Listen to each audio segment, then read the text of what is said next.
We're gonna do something. Just do it. Just do it. Just do it. Just do it. Just do it. Just do it. Don't talk about it. Just do it. Just do it. Just do it. Just do it. Just do it. Just do it. We're gonna do something. Just do it. Just do it. Just do it. Just do it. Just do it. Just do it. Don't talk about it. Just do it. Just do it. Just do it. Just do it. Just do it. Just do it. Don't put it on me, Lady K. I'm just repeating how you said it. Don't put it on me, Lady K. You're the one with the frosted tips. Don't put it on me, Lady K. I'm just repeating how you said it. Don't put it on me, Lady K. Am I exaggerating here? You tell me. Don't shoot the messenger. That's exactly how you said it. That's exactly how you said it. Don't shoot the messenger. Don't believe it? Yeah. I'll just play it for you. Don't shoot the messenger. That's exactly how you said it. That's exactly how you said it. Don't shoot the messenger.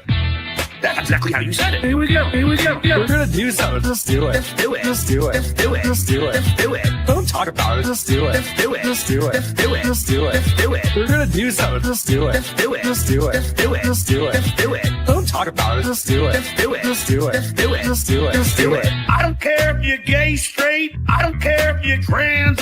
I don't care if you're non-binary. I don't care if you're a man. Just do it. I don't care if you're non-white. I don't care if you're black. I don't care if you're Jewish, Catholic. I don't care if that's a fact. Just do it. I don't care if you're gay, straight. I don't care if you're trans.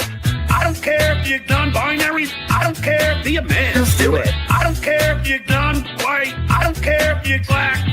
I don't care if you're Jewish, Catholic. I don't care if that's a fact. Just do it. We're gonna do something. Just do it. Just do it. Just do it. Just do it. Just do it. Just do it. Don't talk about it. Just do it. Just do it. Just do it. Just do it. Just do it. Just do it. We're gonna do something. Just do it. Just do it. Just do it. Just do it. Just do it. Just do it. Don't talk about it. Just do it. Just do it. Just do it. Just do it. Just do it. Just do it. You don't tell DJ Dabbles what to do.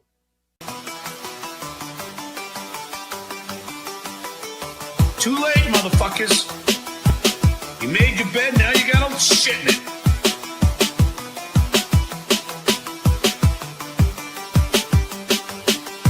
I'm the guys, I get it. I'm the only one who had a real career. I'm the guys, I get it. I got a real career in show business. I'm the guys, I get it. I'm entertaining, I get it. It's amazing, I get it. I'm smart, I get it. I'm the guys, I get it. I'm the only one who had a real career. I'm the guys, I get it. I got a real career in show business. I'm the guys, I get it. I'm entertaining, I get it. It's amazing, I get it. I'm smart, I get it. I'm the goat. I must be the most interesting man. I must be the most interesting man in the world. Dude, I must be the most interesting man. I could be drinking. I could be drinking those seconds. I'm the goat. Wine like it's all about me. All about me. Look on Reddit, rap. It's all about me. All about me. I'm the dude. Every show you do, it's all about me. All about me. The whole Dabbleverse, it's all about me. All about me. It's amazing. Big global news, front page, Japan, Spain. Big global news, England, Denmark, Ireland. I'm the dude. Big global news everywhere. Even in your own country, China. And I did that. I was able to infiltrate the White House. And I did that. I got all that data, put shit in them. And I did that. Not bad, but a handicap. Right? I'm the guys, I get it. I'm the only one who had a real career. I'm the guys, I get it. I got a real career in show business. I'm the guys, I get it. I'm entertaining, I get it. It's amazing, I get it. I'm smart, I get it. I'm the guys, I get it. I'm the only one who had a real career. I'm the guys, I get it. I got a real career in show business. I'm the guys, I get it. I'm entertaining, I get it. It's amazing, I get it. I'm smart, I get it. I'm the goat. I have real deaths. I have real political deaths on, like David Cicilline, who wrote the articles of impeachment. I have real deaths. I have real political deaths on, like Ted Lieu, who also wrote the articles of impeachment. I have real deaths. I have real political deaths on, like Eric Swalwell, who wrote the articles of impeachment. I have real deaths. I have real political deaths on, like John Patton, who also wrote the articles of impeachment. I was a fucking integral part of the Stern Show. I watched it. I took over your show. It was me. I was a fucking integral part of the Stern Show. Joe Rogan said that I was underrated. It's 35 years ago, I get it. It's 35 years, but I can't change truth. It's 35 years ago, I get it. It's 35 years, and you can handle the truth. I'm the guys, I get it. I'm the only one who had a real career. I'm the guys, I get it. I got a real career in show business. I'm the guys, I get it. I'm entertaining, I get it. It's amazing, I get it. I'm smart, I get it. I'm the guys, I get it. I'm the only one who had a real career. I'm the guys, I get it. I got a real career in show business. I'm the guys, I get it. I'm entertaining, I get it. It's amazing, I get it. I'm smart, I get it. I'm the goat. DJ DJ Dabbles made that into like a really cool song. Can you show me a picture?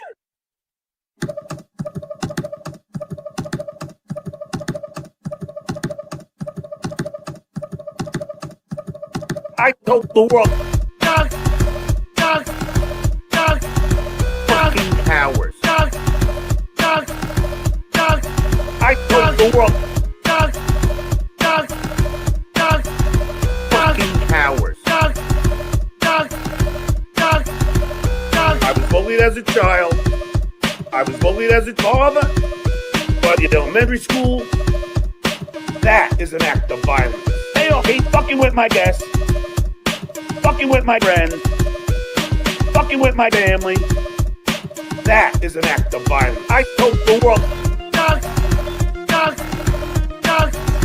fucking cowards. I told the world, fucking cowards. I done with WhatsApp, I done with kids' name, I done with Facebook, I done with Instagram, I done with LinkedIn, I done with phone number having a Twitter war. I done with WhatsApp, I done with kids' name, I done with Facebook, I done with Instagram, I done with LinkedIn, I done with phone number having a Twitter war. I told the world, fucking cowards. I told the world, fucking cowards. I'm old school. I don't believe in anonymity.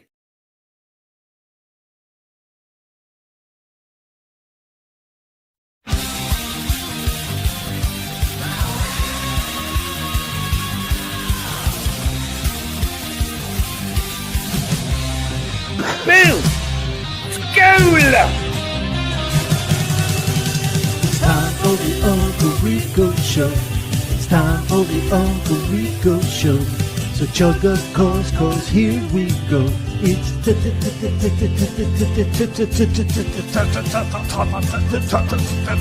time. Super Jack was really low today. Fucking hell. Boom! School!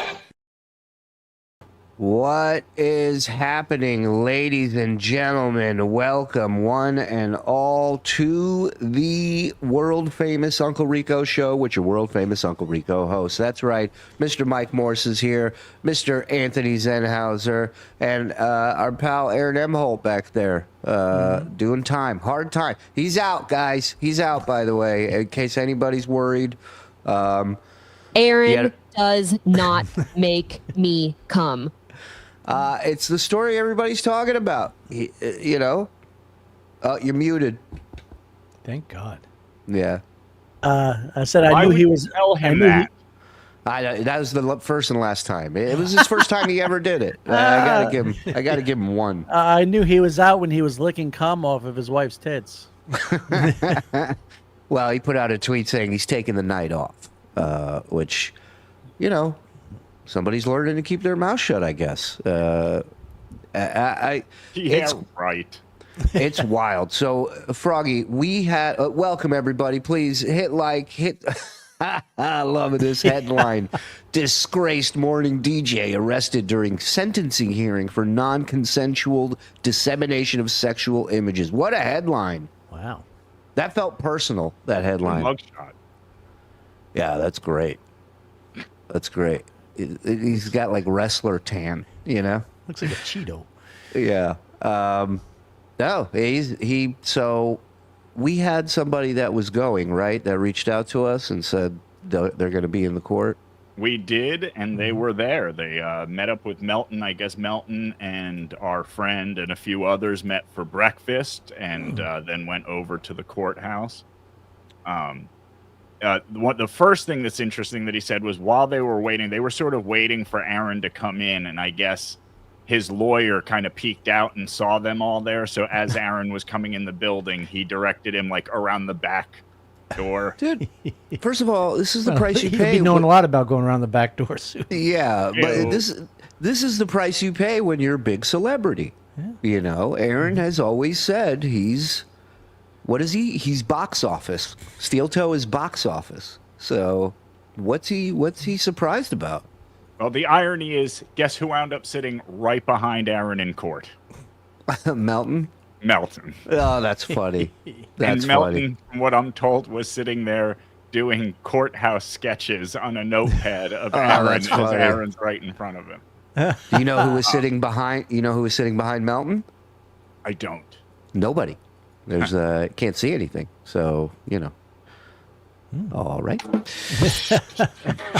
Well, I think before we get into the actual what happened, maybe we should take a look at how Aaron was going into this afternoon's proceedings, right? He did a show this morning? Of course. Wow. Ooh. Balls of steel, this guy. All right, let's go. It's going to be, I think, by the way, you know, real quick, for me. shout out Stalin 19. This is his clip. I trimmed it down a bit, but I got this from him. Thank you. Thank you to Stalin 19. Thank you to all the Clippers, man. Doom, Stalin. If you go on their YouTube pages, I believe they have a link to PayPal or something. So if you can, throw them a few bucks, man. Yeah, do that. They got to sit through this shit. I pay my guys to sit through shit, so. Today's going to be, I think, you know, for me, it's going to be the lead up to is going to be the craziest part.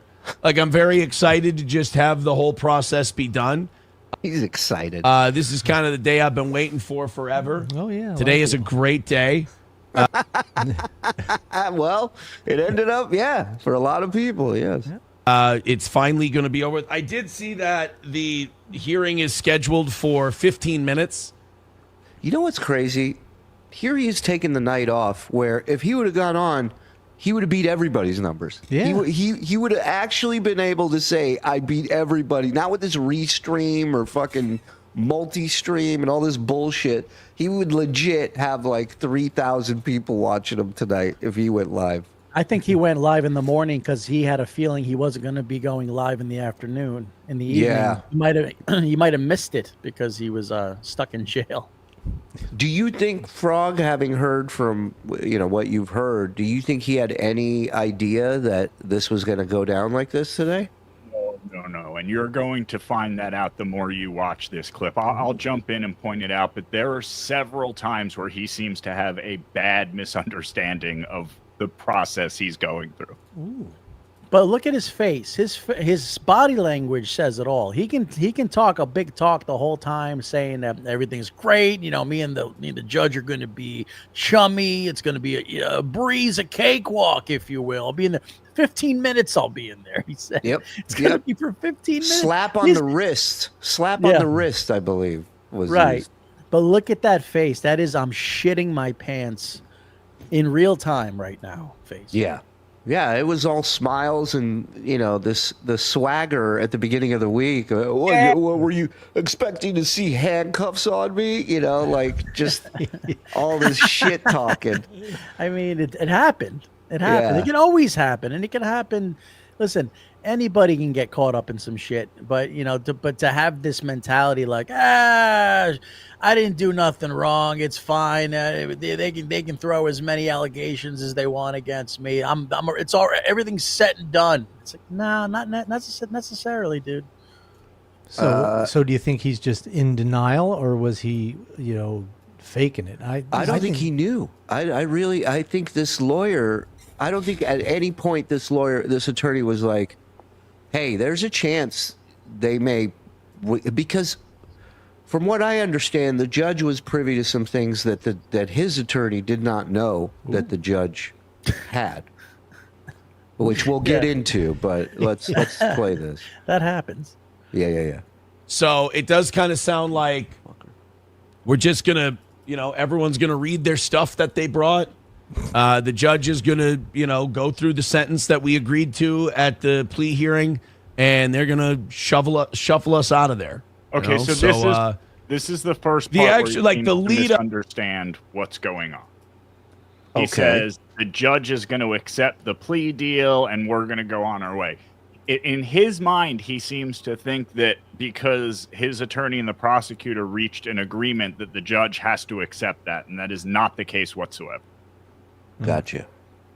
Up and everything of, it's kind of like everything else with this whole deal. It's like, let's hurry up and get this thing over with. And it's been almost a year.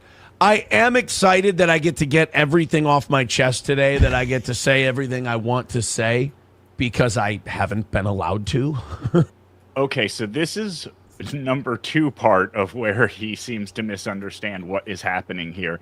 And it comes up again later, but tell me if it doesn't seem like he thinks that since the agreement's already done and the judge can't change what they've agreed to, it seems like he was going to go in there and put Nick and Kayla on blast. Like, listen to him talk about his plan for going in there and reading his thing and setting the record straight. Right. Well, I think setting the record straight is bullshit. I think he was going to go in there with like this victim, not victim, but kind of own up to what he did, like be a completely different guy than he is on the air. I think he wrote like a scene, you know what I mean, to like try and sell this to the judge just in case. But maybe you're right. Listen to what he says and then tell me if you think I'm wrong.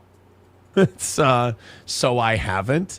I get to do that today, and once I do that, like I've done for the last week or so, I will consider it all done.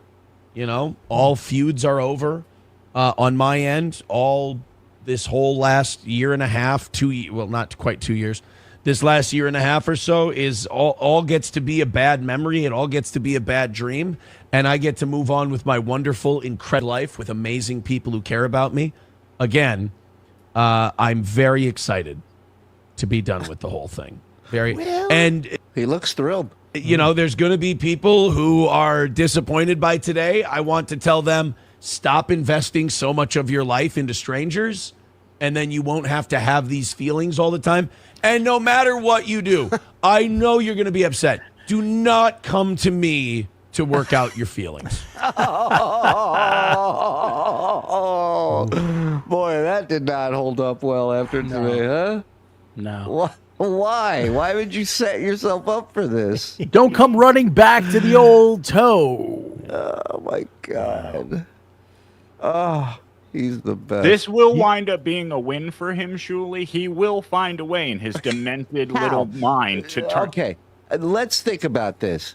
How is this? How is this a win? How is this a win? Andy nailed it before the show. I'll let him tell you his theory. Our Canadian Or I'll attorney. tell you this. Yeah. Oh, hey, guys. Oh, hey. Oh, hey, Discount. What's your theory? Frog, maybe you could refresh my memory what my theory was. Am I the only one here that's not retarded? His theory was that what he's whoa, gonna say whoa, is, like you're going Wow. from racism to now. Yeah, dude, the guy's got whoa. no teeth. Take it easy. Yeah. Jesus Christ. Wow. He's I was Canadian. He also can't help inferring it. that you guys are retarded. Wow, boy. Now I you got to go call my hard. sponsor again. Yeah, dude. He's going to relapse because of you, man. All Andy's right. theory was the spin will be that because Aaron's such a big celebrity, the judge had to make an example out of him. Oh, that's good. I like that. I did say that. I like that. That's a good, oh, man.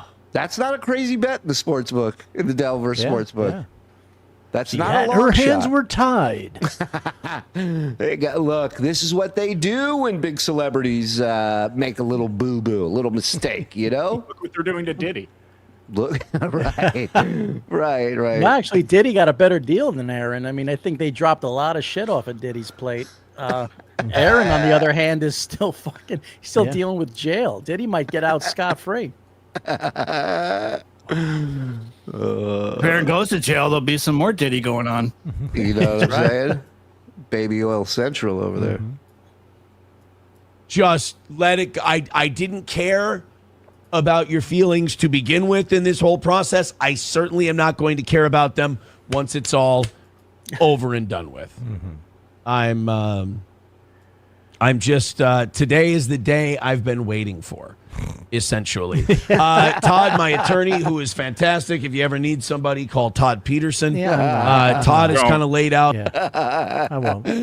Thanks. If you want somebody to not give it to you straight. The lay of the land for me today. And I'm just making a joke. I don't know. Todd could have told this guy. This is him just trying to blow smoke up everybody's ass watching. I don't know. You know? Well, this is what happens when you're an anti-Semite and you don't get a Jewish lawyer. You know, True. Todd. If your lawyer's name is Todd, get the fuck out of there right now. Get somebody. Get a Saul. Get a Herschel. an Herschel would Ira. be A good. Herschel. Let me tell you something. Herschel, you're home free, buddy. You don't even have to show up. It's all Zoom. Herschel's in his robe and his pajamas. Yeah, you're fine. You're fine. But Shuli's Jewish. He can't help it. And I don't mean that as a joke.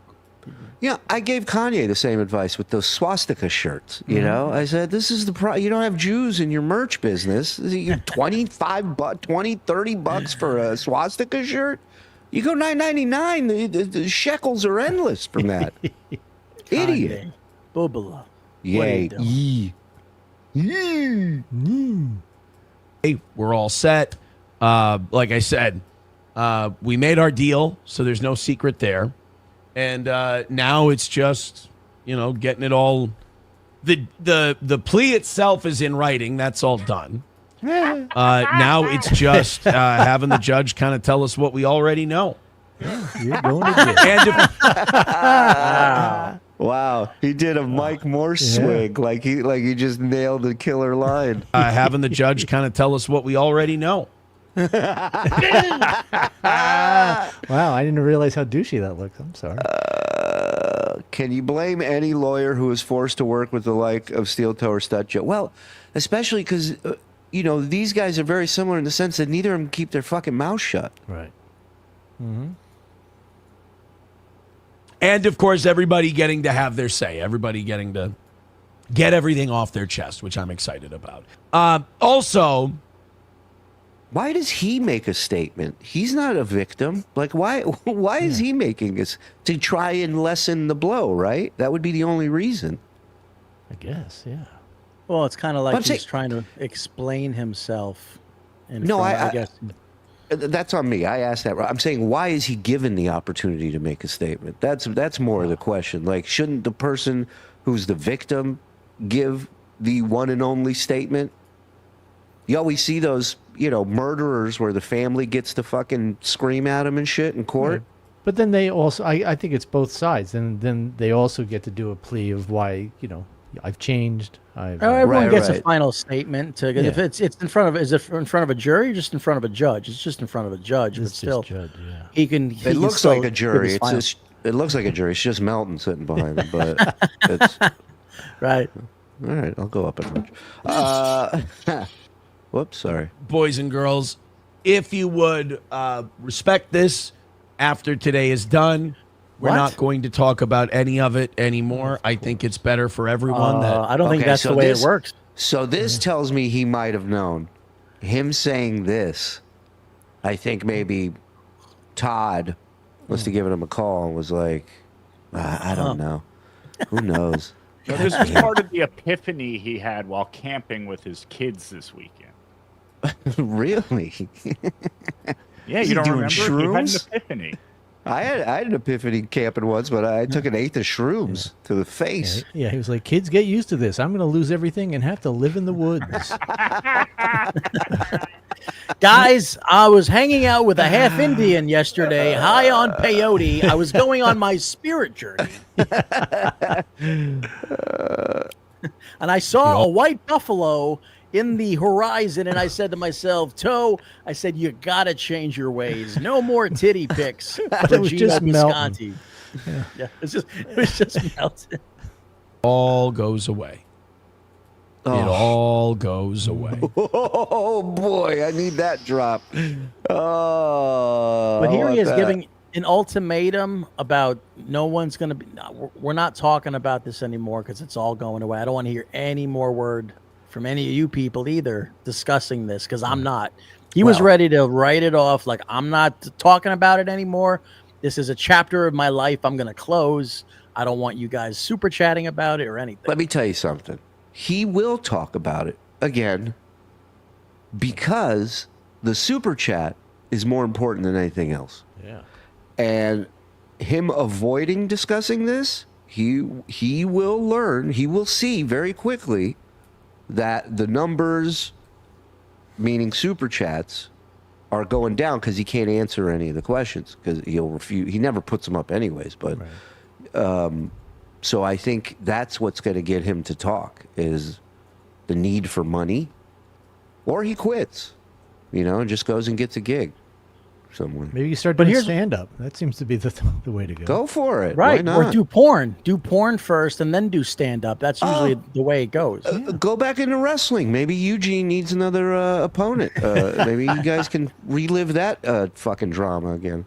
Yeah, but Eugene can't wrestle somebody more retarded than him. You know what I mean? Like he's the retard, not the guy who's wrestling. There, yeah.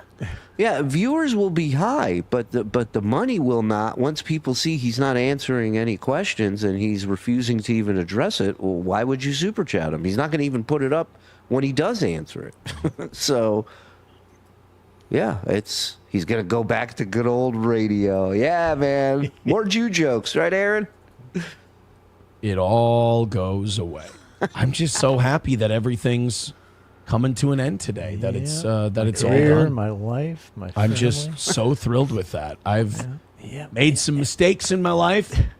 I've kept feuds alive. I've let others keep feuds alive longer than they should have been kept alive. And I'm here today to let the whole thing die. And I'm very excited about that. Everyone's like, if you need anything. Like $5,000. If you need anything, that is something you needed. Yeah.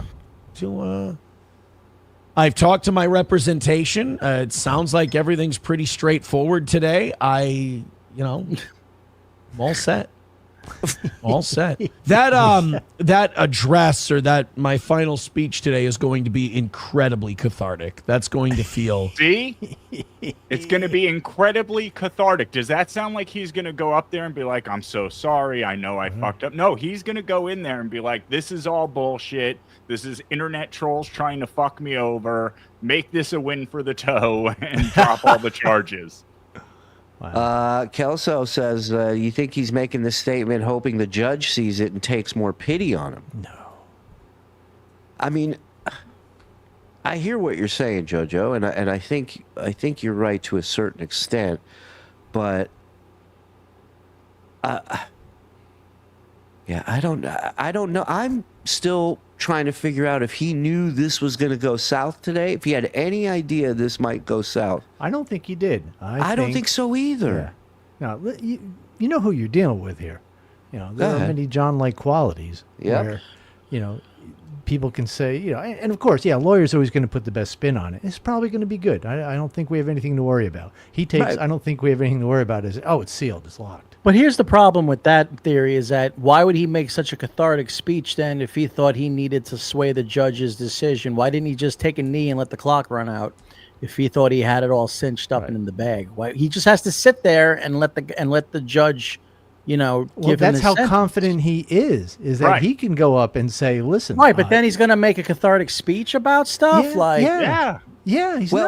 Hold on. Could it be cathartic because on the air he's talked this big and now he's in front of the judge saying, this is who I really am. I've said and done stupid things on the air. That's my audience pushing me to do that. Blaming the audience, not taking any responsibility. Could that be the angle of it? Because did he? Oh, hold on. He didn't read anything today, right? He didn't even get a chance to read or say anything, did he? No, he said a total of 3 words. Yes, Your Honor. Wow. So he got locked up and he didn't get that cathartic feeling. That sucks. That sucks. Maybe that's the goal tomorrow. I'll read the cathartic speech. Oh, maybe he'll fucking read the speech. That would be unbelievable. For money. Yeah. He'll do it for super chat. Oh, yeah. Guys, hit him up and ask him, say you'll super chat him if he reads the speech he was going to read. $20 a sentence, $50 a paragraph. For 150, I'll change the admission to guilty. Can a Really man guilty. cry? Can a man have feelings? What are boobs? Really good to give that. I'm looking forward to that today, and then See, but then I see this, and I'm like, maybe he did know, because he's like Johnny on the show every day, you know? Which I saw such a funny, I think Doom put it together.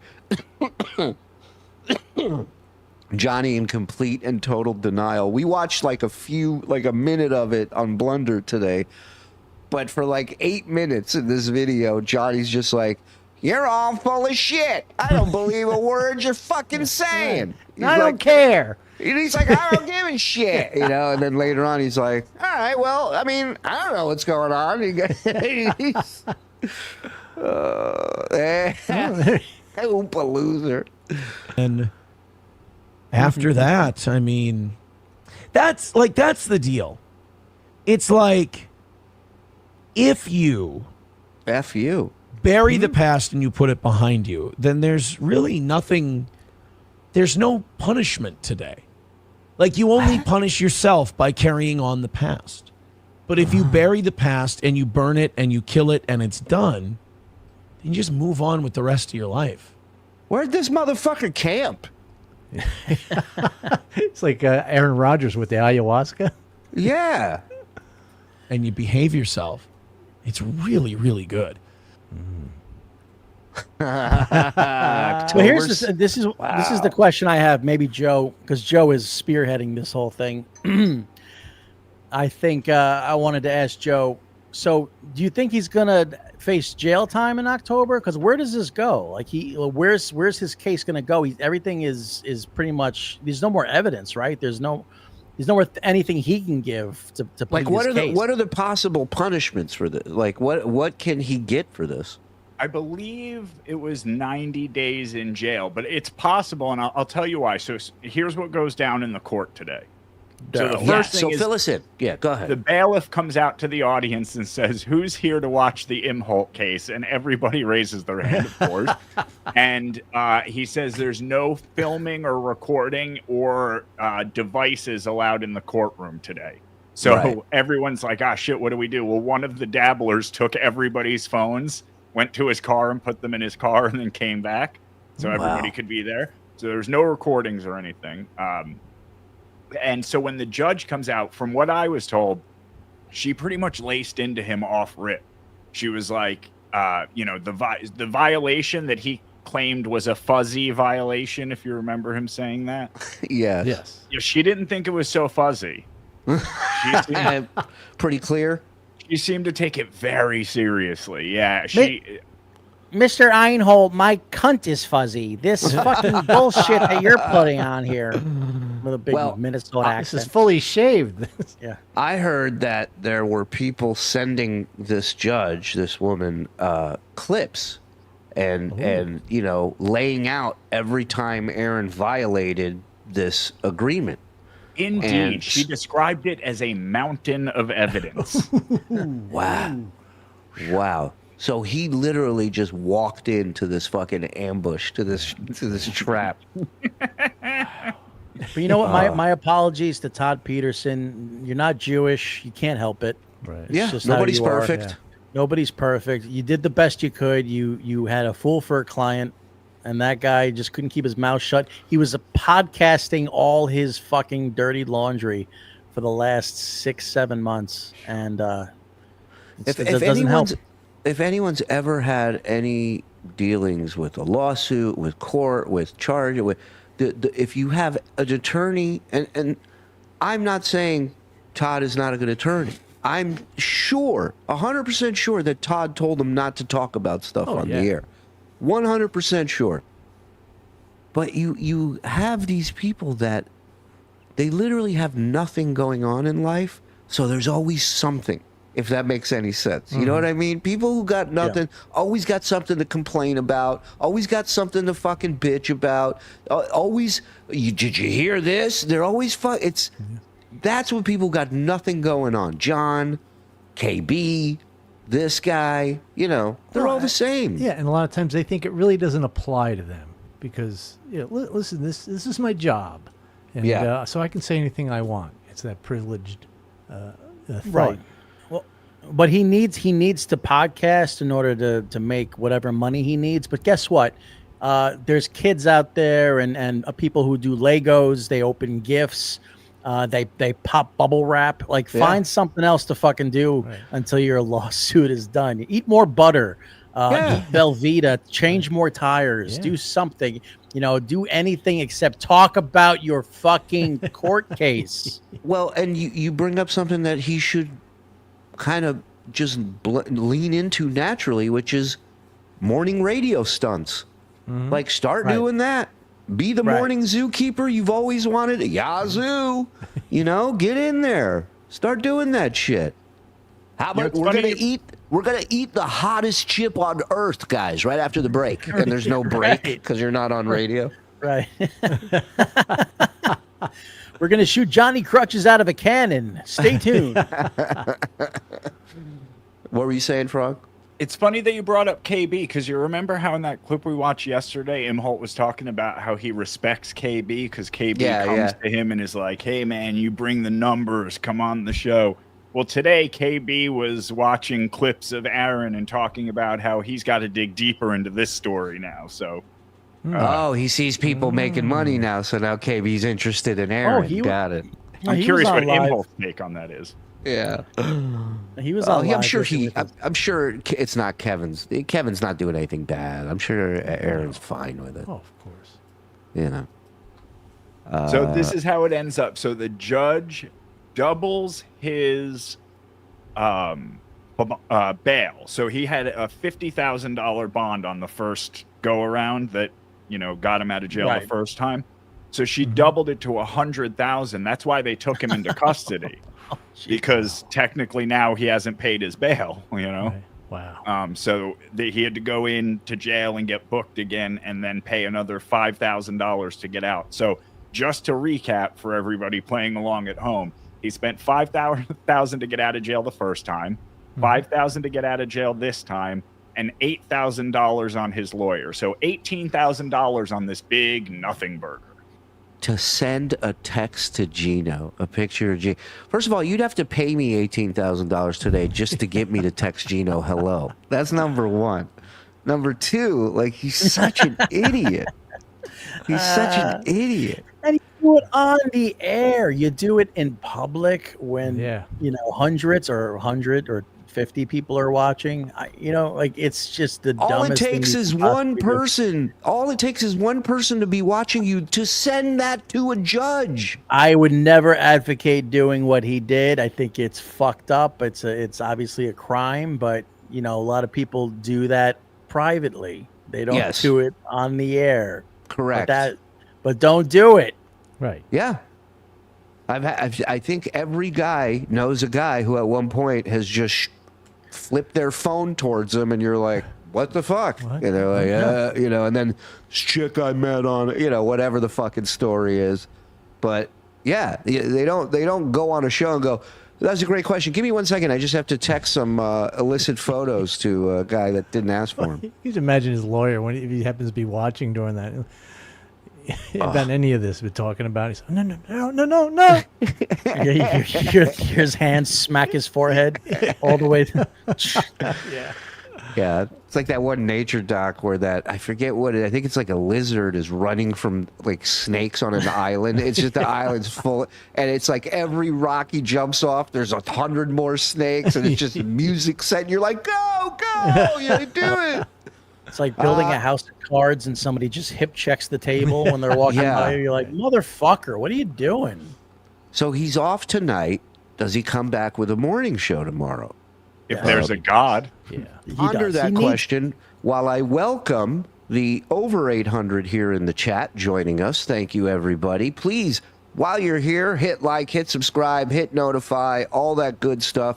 We ain't going steel toe all night. Don't worry. We got your favorite. We got your Johnny boy, Karl versus Johnny, ding, ding, round 2 tonight.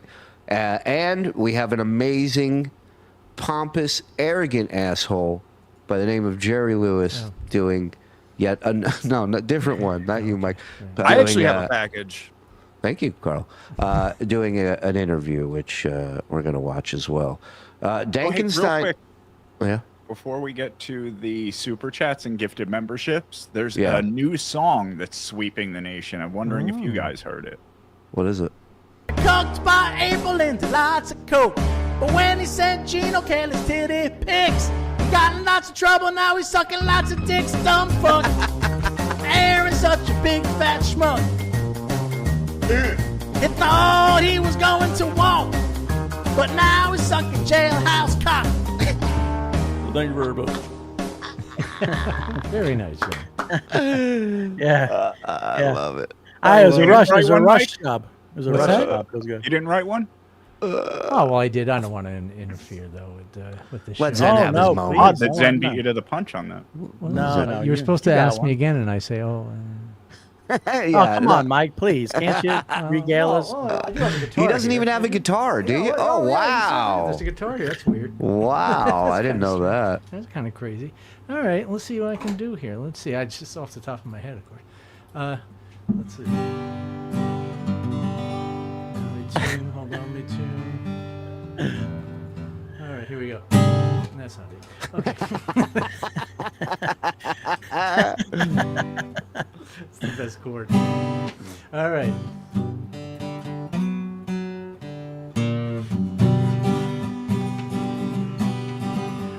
I went down to that courthouse, convinced that I'd do well. That judge took one look at me and threw me in a cell. I thought that case was over, but there's 4 months to go. Woo! But the way I bullshit, I'll say it's a win for the toe. Now I'm needing money to get those prison tats. Streamlights, PayPal, Venmo, Rumble, Rand, Super Chats. Yeah, I'll need some special items. You know just what I mean. Like condoms and some knee pads and a jar of Vaseline. Woo! Make it talk. Yeah. Oh, that was actually better. Zen, why can't you be more like Mike? I'm trying. He's my hero. I mean, like he inspires me. I said to Mike, I said, let's write a song parody tonight. He goes, go do it your fucking self. I'm like, I'll do it. All right. Sounds good to tough me. love, man. Tough Well, he's love. my It hero. is. No, man. He's pushing me out of the nest, and I appreciate that. No wonder Zen's neighbor hates him. Oh Yes. man, he was stomping around. I'm doing this like an hour before the show. I'm like, get fucked in the butt. Now he's screaming. He hated it. Dankenstein kicking us off, becoming a member. Tier 2, bitch. Thank you, motherfucker. Speaking of Tier 2, you guys are getting a Tan Mom cartoon soon. Episode 2. Yes. Gifting 1 Gartner fan. Thank you, Gartner. I'm DeLuise. Does Susanna have big areolas? So listen, people like to gift memberships around these parts. They're very generous like that. So in order for you to get one, all you got to do is turn on accept gifted memberships. You do that by clicking on the link in the description. It'll take you to your YouTube settings. Click on accept gifted memberships. Come on back and good luck. We'll see if you get one, you know. It's at random. And if you do get one, thank the person. So thank you, Gardner. Do you think Aaron prefers jelly or syrup? I'd prefer syrup. What makes you think syrup? Yeah, what makes you think he's eating the syrup? Uncle Johnny Crutches with the steel toe is going to see how far he can stick it up your ass. Who's happier, Frog or Johnny? I don't think Johnny's happy, just because I think he's worried about the money he's going to be losing. Which isn't much, but I think every bit helps Johnny. So Yeah. I think don't that's know, man. Did you see that clip earlier when he found out that it was real and he's like, well, I still don't give a fuck. Like, Yeah. That's supposed to be his friend. Your friend's in jail. You don't give a fuck? Well, maybe he's had enough. You know, maybe he's like, I sat here and I sit everywhere, but I'm here and I back this guy and I support him the whole time. And now this happens, like makes me look like an idiot. Maybe there's a little of that. I don't know. Well, let's put it this way. Let's tomorrow, if we're doing a show, let's grab a side by side of Johnny Crutches doing his show today, and how he usually does his show with Steel Toe, and you guys can decide for yourself how he felt about Steel Toe going to jail. I mean, you've never seen a more alive Johnny Crutches than on his show today. It was unbelievable. And I think I saw him click his heels. Yeah, the Doom clip is like crazy because he's whatchamacallit? He's like at the beginning screaming at people in the chat. Like I've never seen him scream at anybody before. Yeah. What was he saying? If you don't want to be here, then don't be here in my chat. You're the one who's here. He's got these big, like fucking, like Coke dealer glasses on. He's got that steam pump ginger the girl steam next to him. pump. Yeah. Yeah. He's like, get on my lap, bitch. Let's go. We're having a good time. This is my fucking show. He's like, get the fuck out of here, Steel Toe. We're not gonna watch the whole thing, but you got to see this. Shout out to Doom. Doom! Find God! Find God! I love that. When you come into a chat and pay $2 to say, you don't have a comment, he's in jail. According to you. And what's your source on that? Melton? A liar who lies all the time? So I'm not going to believe that either. You know when I'll believe that? When somebody I trust tells me that he's in jail? Okay, fine. But I, again, don't believe that's the case. Yeah. Yeah. But I Send said us the, so. You have no comment? No, I've made my comment repeatedly. I think you're full of shit. That's my comment. And I've also said, making that comment, when I'm proven wrong, I will also say... Wait a minute. I have a question. Is he doing a Steel Toe impression almost? Got the Because hands he just going. did the voice that Aaron always does where he's arguing. It's like somebody... He does that, and now he's messing with his fingers, and I feel like he's doing... You think he's breaking his balls, or do you think it's an emulation, or do you think... No, I think it's like comics who used to travel with Attell all start sounding like Attell. Oh, got you. You know Dave, what I mean? great on stage tonight. I wish I could tell you that Aaron fought the good fight and the sisters let him be. I wish I could tell you that, but prison is no fairy tale world. That's right. That's right. Famous quotes, famous last lines. Hey, I heard you were a man who can get things. I was proven wrong. A liar who lies. Got him all. Got him, Mr. Crutches. I did, Erico. Like I said, you guys lie. I'm going to move ahead a little bit. If you believed someone who's repeatedly lied to you that he is, I have bad news for you. He lied again. So again, our sources, I have two different sources that I trust that just checked the jail roster, not by my request because you guys pulled this. You Smurfy people pulled this shit. Yeah, Johnny, you're not on the jail roster until you're booked. Remember? Yeah, but what's he going to be booked for? Everything got wrapped up yesterday. How is he going to be booked for new stuff? There's no new thing. You know, Johnny, you've been gone a while. You haven't heard.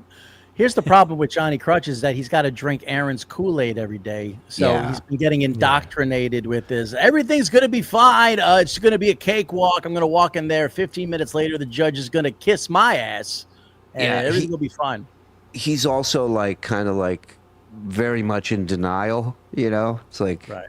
It's like your girl catching some other chick's clothes in your car, and you're like, no, I bought it for you. I just took it out of the package. And she's like, yeah, well, did you hear what he said? He bought it for me and took it out of the package. Like, that doesn't make any sense. But wouldn't it be great if he was like inadvertently trolling Steel Toe, where he's like, I didn't hear anything like that. That's bull. And he's going like this.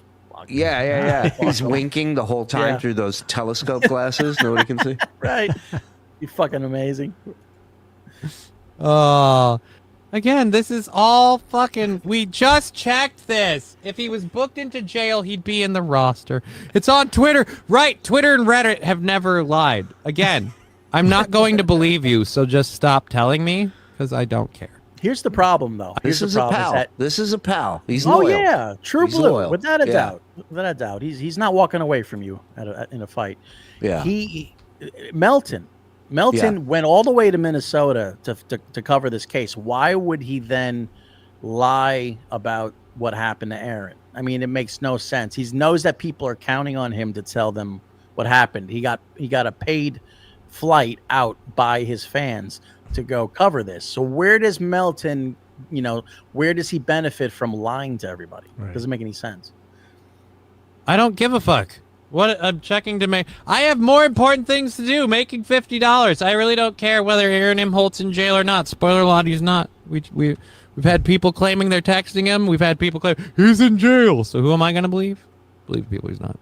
It takes a few hours to update the jail roster. Well, you're not allowed to have a phone in jail, and people are able to text them apparently. So again, that he knows that for a fact, like he knows that Aaron's in jail for a fact. Those both, it's crazy. He goes, no, he's not in jail because people are texting him. How do you know? That's what I've heard. Yeah. Well, these people have heard he's in jail. If he's not in jail, even when they update the roster, he still won't be on it. So, man, Serenity now. Tanks in 30 minutes. Tanks. You're welcome. Tanks in 30 minutes. Tanks where? We're deploying tanks? Shit. Hey-o. Again, I have like an actual show to do, so I'm gonna never have What does that look like? Clue. Well, again, I told you other people, because you guys asked for it in the chat, other people in the chat felt the need to run down your rumor, and it was proven wrong. What more do you want from me? I can't make your falsehood a reality, okay? I don't have that power, so let it go. It's great watching this, knowing that all of it was true, and he was just in total denial. I can't walk. What makes you think I can make your dreams come true? Johnny's panicking. No, I'm not. I'm trying to do a show. And actually, I am getting annoyed at the third time now that I'm like kind of spinning. Somebody's about to turn the chat around and go back home. In neutral, trying to do a show because you guys keep talking about a rumor that I have no interest in talking about. So I'm going to say, Aaron just sent me an email about my VIP shit 5 minutes ago. Y'all are retarded. Yeah. There you go. I'm going to just say this. I don't believe the people saying he's in jail. I haven't checked it out specifically myself, but people I trust have and said not on the roster, answering emails and texts. So I'm going to say no. Yeah, dude. King Kong Dong, go for it. If they're only here to talk about King Kong Dong, I think is one of his moderators, I believe. It's my hero. You can get angry. Yeah, and then it's you know what? Fuck it. Screw it. Chat is officially off of the show for today. Oh, you really did shut off the chat. We're no longer doing a show with the chat. What a dummy. Like that's one of the disadvantages of the way I do a show is chat's part of the show, and that's why people always want Aaron. Like, why don't you have the chat on the screens? Like, because he ignores ones that he doesn't want to pay attention to. This is like watching. It's like watching Jerry Lewis on the fucking Jerry's Kids, like scold the audience. To pay attention to them, and fuck that. If I was the cameraman, I would have opened that with a swooping shot. But that's me. That's how I direct. Again, you don't need to keep blocking people. We just took the chat off the screen. They can spurg all they want, dude. Like They're not spurging, Johnny. You are. You are melting down, my friend. Bad rusty grammar. You can let it go. I don't give a fuck. I'm just not going to have it on the chat. I'm tired of addressing it, so I'm just going to ignore it. Wow, you guys are still spurging. Yep. Oh. By the way, I don't know if you know this or not. It's my show, so if I don't want to put the chat up on the screen because you guys want to spurg out about that shit, I don't have to. Oops, so you can say whatever you want about it. I'm still up. I guess. Oh, I'm so salty about it because I won't put the chat on the screen. Again, I'm totally sure all these people will admit they were wrong, like they always do. Here we go. So, well, as of now, yeah. I would say this. It would be the first time that I've been wrong about this by trusting that. It would be the first time that that's happened, which makes me think that there's something I don't know. You think, Johnny? You think? It's not the first mistake you've made, Johnny Crutches. No. Believe me. This is a thing happening new for something else. I don't know. Either way. Yeah, that's what I'm wondering. Is it something new? Like it's the same sort of charge, but I wonder if it's a new one. Yeah. which would be why he's being rearrested. Either way, like I said, I don't being want to. charged. I don't want to look into two this new and do this now because I don't like making my show the Let's Report on somebody else's life for every. What a cop out, dude. So for 10 minutes he's been arguing with people saying this isn't true, this isn't true. Now it's proven that it's true, and he goes, "That's not what this show's about." He goes, "I'm not going to talk about this." Okay. Man, Johnny just making every wrong move here. Johnny. Damn, Johnny. Does he monetize Frog? Does he have? Is he? So he's monetized. So why isn't he just making bank on this? What a dummy! Just That's what I'm talk saying. about it, and you know what? Throw some spicy little comments in, like, "Yeah, fuck him. Who cares? Fuck that Right. guy. He can eat my dick. Am I right? Hey, $20 in the chat if you think that Steel Toe can eat my cock." Oh my God! You know how many super tips he would get if he just leaned into the camera and goes, Even in my condition, I run circles around this piece of shit. He's You way know? more interesting to watch than Steel Toe. He's got such a better show. I've only watched 5 minutes of it just now, but I would watch Johnny Crutches over Steel Toe any day. Or not. Maybe you guys don't feel the same way. Shuli's totally We checking landed out. on the moon? I don't think so. You prove it to me. Show me where we landed on the moon. Thank you. Because you guys are like, ooh, we landed on the moon. "All right, there you go. Thank you." Yeah, no. Let's he have has- him on the show. He has that certain something. Johnny, give me Johnny Crutches, boys. RDC Anthony gifting a membership. Thank you. restaurant. Gar, good to see you. The Saxon. There is a literal two-headed creature roaming the backwoods of Minnesota, but Aaron continues to be the biggest monster in the state. Mike, did the shirt come with a butt plug? Oh, this is a very, very stylish Margaritaville. Just gin yes or no, buffet. Mike. Yes or no. if yes, it- yes. Thank you. I was going to answer for you. My cellmate offered to put some ramen in my prison wallet for me. What do you guys think? There's a poll up right now. Rob Johnson with a super sticker. Thank you, Robbie. Thank you.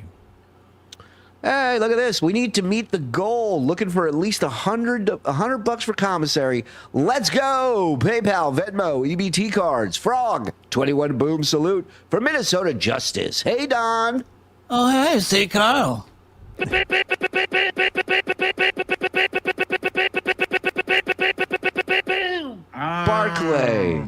Barclay is the best dog. Thank you very much for the $3 super sticker. Thank you, everybody, for hanging out, man. Hit like, hit subscribe, turn on accept gifted memberships. They're flying. Love y'all. Been a bit out of it. Got hurt at work, and I missed a bunch of shows. Still in and out of it, but I'm here for now. Best show and best chat on YouTube. I hope you're okay, Dan. Hit us up, pal, if you need anything. Yeah. Shuli, check Ed Bass rapping. I almost read that wrong. And definitely not a Raping. video he would put out. No, I don't know that one. I do have this one that made me laugh. How much is it to rent it? Can we rent it? So you're going to say that somebody's going to rent this, I'm going to jump off and just let you do it? Yeah, that's what I'm asking. No, that doesn't happen. Oh, unreal. Wonderful. Have a nice day. You too. Okay? See ya. Unreal. Hey, relax. Fuck You better like not that, touch I'll me. knock You the fuck better not out. touch me. Okay? I'll sue you. I have a good lawyer. Good. I have a really good lawyer. I'll take Watch that. your fucking mouth, I'll take asshole. that bike. Who the fuck are you, dude? I just asked you if it was rentable. That's all I said. Can I rent it? No, asshole! Unreal. You get that angry and get on a bike. What a pussy. The best is he screams full blast and it just goes, unreal. He just got it right. Real. Hey, relax. Dude, You better like not that, touch I'll me. knock you You the better fuck not out. touch me. Okay? I'll sue you. I have a good lawyer. Good. I have a really good lawyer. I'll take Watch that. your fucking mouth, I'll take asshole. that bike. Who the fuck are you, dude? I just asked you if it was rentable. That's all I said. Can I rent it? No, asshole! Unreal. That guy needs some anger management. Would you look at that? Would you look at that? That's the character's phrase that he keeps saying. Would you look at that? He walks around just bothering people. I love it. So I'll look for the one of him rapping for sure. Send it to me, Repo. Either DM it to me or email it. The Uncle Rico Show pod at gmail.com. As a retard, everyone but Frog gets a lifetime pass. Thank you. So you better shut the fuck up, Frog. You get 5, Frog. Use them wisely. All right. Well, wait, does So- that count the 2 from earlier? Yeah, you're down to 3. This is what happens when you let Andy run blunder years. Oh, hey, Don. Oh, hey, Big Daddy Dodo. Did Andy make an appearance on Blunder? Yeah, that was the end of the show. The end credits were rolling, and all of a sudden we were back on, and then we were off again. Yeah, sorry, I took a pill earlier, and now I want to drive my truck with no hands. The weird thing is I don't even own a truck. Aaron's Fort. Peterson is a good name for a real estate agent. Proper lawyers have names like Cohen, Friedman, and Rosen. Yes. Yeah, we get it. Yeah, Yep. so now that we know the whole story, to go back to Anthony's question from earlier about like what happens to him down the road, the fact that the judge was so pissed at him and doubled his bail. When I got arrested for aggravated assault with a deadly weapon, my bail was $15,000. First of all, your charges sound so much cooler than his. You know, But how is my bail that much less? It's like either the state's taking his case very seriously or they didn't take mine seriously. Well, for also him to have $100,000 bond. Yeah, but also factor in you're in Florida, so as far as pulling a gun on somebody, that's like jaywalking out there. Like St. You know what I Morgan. mean? Right, right. Hi, I'm Troy McClure. You might remember me from such cases as the toe nose and should have hired a Jew lawyer. Here's a common prison misconception. Just because your cellmate has a teardrop tattoo under his eye doesn't mean he's emotionally available. I thought he was a sad clown. 2 years, Mr. Turd Ferguson. Thank you, Frog and Discount, for being forced to watch thousands of hours for our amusement. Well done. Great job, guys. Skull, give them the 21 boom Another salute. one? Wow. They deserve High it. praise. Thank you, brother. All right. Formal announcement. In no way does Aaron represent the fine folks of Minnesota. That being said, hey, Shuli, hey, Mike, hey, Zen, hey, Frog, hey, Discount. That is Weasel Tails. He's a good man. Hey, Froggy. Oh, hey, Weasel Tails. Yeah. Hi, Weasel Tails. Hi, Weasel Tails. Hi, Weasel. That's pointed at your ass. So give it up, Smoop, NWA. Tell them when I'm down for a jack move. To me, it's kind of funny. Attitude showing driving, but don't know where the fuck they going, just rolling. Looking for the one they call easy. But here's your flash. Yo, they never see me. Ruthless. Another crazy ass nigga who punks I smoke. Yo, my rep gets bigger. I'm a bad motherfucker, and you know this. And when it's legally on, it's called stacking. To a motherfucker in a minute. Going off on a motherfucker like that. With a cat, that's pointed at your ass. So give it up smooth. Ain't no telling when I'm down for a jack move. Here's a murder rap to keep you dancing. And a crime record like Charles Manson. AK-47 into a brap. Don't make me act a motherfucking fool. Straight up Compton.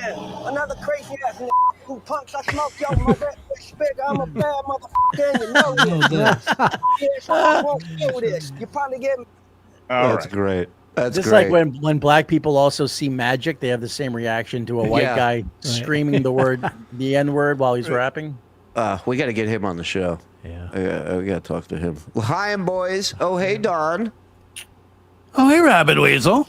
L'chaim, Rabbit. Back-to-back weasels. I know. He kept saying, you just got to burn it. You just got to burn the past. Is he going to burn his house down possibly while still inside? I hope not. You got to choke the past. You got to headbutt the past. Smother that past with a pillow until that past takes its last breath. You got to squeeze her and headbutt her. Don't take any chances. Keep the pillow there at least another 2 minutes. Zen, why did you get racialist and call Frog spiritual? I didn't say that, No, I but was you're right. thinking. I am racialist. Yeah. Dan Catalano, even though he's not 100%, he's still gifting a membership. Make sure you thank him for that. Shut up. I'd rather be Gino than live in Alabama. By all means, knock yourself out. I was watching him drink out of a Folgers coffee can today, so good luck with that. Fat Elvis singing Skinny Elvis. There's a review for Zen's song from the professor, Jad Allen. Thank you, buddy. That's high praise. Thank God, a new song parody. Rev Fugly, a big fan of your work, Mike. Yeah. Shuli, you're Jewish. I took a guess. Yeah. Johnny sounds less like Aaron and more like Fez. He does. You want to question Shuli's Judaism? Watch him eat a Baconator. I've seen him do it many times. Yeah. Oh, yeah. He kills it. Yeah. Yeah, it's fucking... Some shit... There's some shit that's never been more kosher than bacon and cheese and meat and bun. Oh, come so on, good. dog. Johnny's a can't stand alone fruit. There's a great Fez mention. Great job with the song, Mike. Fancy Hippo approved. Look at that. Thank you, Fancy. Good job. Johnny will never outdo the sliding out of the chair. Everyone else, dude, you Just take the camera off. We got to make, like the telethon, we got to make that a yearly thing around here when we watch that. Stalin 19 put out a clip of Keanu and Gino take on Aaron, and my hand to God, I don't know which is dumber. Oh, they're defending Aaron. Yeah, makes total sense. Heberger, Zenhauser, and Egar. That sounds like a Jew law firm. Does, except for the Zenhauser part. Or the Heberger part. Yeah. Even the Egar part. It's a little Germanic when you think about it. All right. Speaking of Heberger, yesterday, well, this week, I guess, at some point will be the anniversary of John's return to podcasting, where he was paid $3,000 by one of Kevin's fans and Bob Levy's salary. So this is him on the show, and Karl, thank God, joined the show and is really giving it to John. He's not letting him fucking slide out at anything. He's holding them to shit. John's fucking backpedaling. He's dancing around, never answering the question. It's fantastic. If you didn't get to watch it when it happened, enjoy. This is part 2 of that. Ding, ding, everybody. Hit like, please. Hit subscribe, hit notify. All that stuff helps us, helps you too. And get yourself a membership, tier 1 or tier 2. Or at least turn on accept gifted memberships, because people are very generous around here, and we thank you guys for that. Let's go.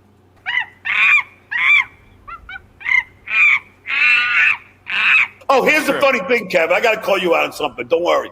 Karl's trying to prove to you how much money he has. And there he is sitting fucking paneling that hasn't been in the house since the 70s.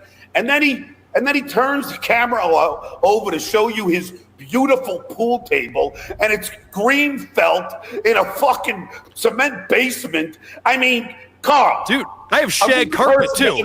There's more to make fun of than just this. Hey, show me a Walt Frazier poster. Well, what's funny about it is the fact that John's entire life is empty, as you can hear by the echo in his home. And he's sitting here going, Karl's got a pool table with green felt. Yeah. And John doesn't have a pool or a table. Yeah. Yeah, exactly. He has nothing. Nothing. And what's wrong with green felt? That's the weirdest thing. That's kind of a common for years. That was what every pool table had. Yeah. I get people can get special fucking colored felt, but do they even say that anymore? Classic. Yeah. I don't even know. All right, let's move on. I could have bought that pool table for $200 from a bar. Please. Okay, you got me there, John. It's not the greatest pool table ever made. Good point. There's John being the shrewd businessman that he is. I walk into a bar and buy a pool table for $200. It's got filled with cigarette burns. Fucking, it's warped. It's I mean, what an idiot. Right. Then you got to schlep it out of the bar. You fucking moron. It's a pool table. You can buy them other places too. Yeah. I bought a pool table for $10,000. Don't tell me that thing cost more than $10. Thank God I live on happiness. It came with the house, John. I don't know what it's worth. Oh, why not? You're a rich guy. You know, you have 2 houses. Go get a real pool table instead of fucking some pool table you bought at the fucking some armpit club in John, Rochester. you're literally in an open, empty room right now, calling me out for my house. You realize how dumb that is, right? Really? Get rid of that green screen. Let's see what's doing behind you. Let's see the fucking piles of boxes. I just bought the fucking house. I'm in a nice big great room. Ask Adam. It's pretty fucking big. You're in your new house right now? Who, yes. Andy? Really? Andy? So you're not in California right now? No. Okay. And the reason why it sounds empty is just because it's fucking big, you dumbass. No, it's also because it's empty. Empty, yeah. Big has nothing to do with it. Right, but let's take his argument. You know, he's just going, it's the size that's creating the echo, not the lack of any piece of furniture in it. Okay. I can confirm. I saw it. It looks very nice. Okay. Thank you, Adam. Screen. Hey, strike two, Karl. Come on, keep them coming, dickhead. Oh, Karl, here's a great one. Kevin, here's a great one that Karl says. I love this. Oh, yeah. Yeah, I don't drink beer like John, like, look like a dick. No, I have. It's always full, and I sip it like a fucking dainty little girl. Yep. And it's always full. What a fucking pussy. Yeah, but you started doing that too at the end. You took my advice. You took my advice because when you would drink your beer, everyone could see your neck, and it's disgusting. So you stopped doing that. What man talks about how he drinks beer and how he drinks? Again, being gay is not being a man. It's demeaning. It's insulting to men, to manlyhood. That's this guy's mentality. Right, and he's drinking a frappuccino at the time. Right, one frappuccino.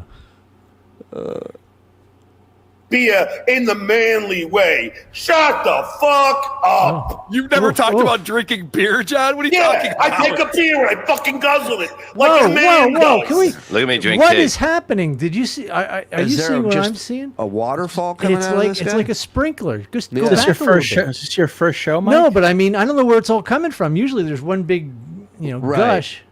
He's talking about He's talking about beer, What? so he's salivating. Oh, that could be it.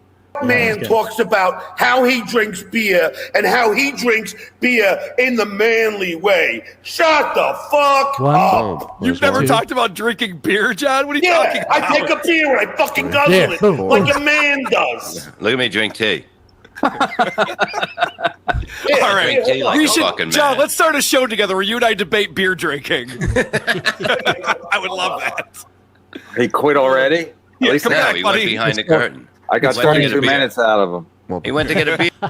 What's It's that? funny because as he's walking out and talking, as he's walking away from the mic, you can hear the echo even louder. Like it just gets more and more hollow as he's walking into his empty rooms.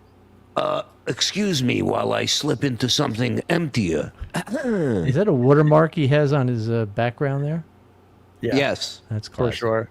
Yeah, we found one in about 2 minutes, no watermark. Right. This guy's been using that for years with the watermark on it. It's Pretty professional. good. He is. Oh. He's getting a beer. All right. Well, it's, I got my money's worth. He's probably Oh, getting getting one a life. beer. Oh. There he is. What do you Here got we there, go. buddy? Here's your Hey! Hey, Scola! The phrase that pays. There you go. Who guessed? Oh, what? Karl, this is a bad way to drink beer? If it is, I didn't know that. You Hold must on. be an expert on how to guzzle a beer. Look how have you seen him this passionate about any other topic other than beer Not even now? his kids. Never his kids. It's crazy. It all goes away. Goes it to being all goes away. It's about beer. It's about not being a pussy. That's another Right. big thing he's adamant about. Yep.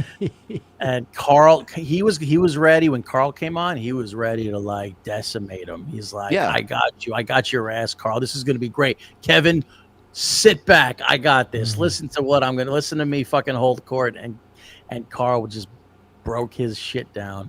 Well, also, he had all this time to prepare for this face-to-face with Karl, if not this one, when they do shows together. Because remember, these guys did a couple shows together early on. Shocker, spoiler, didn't last. But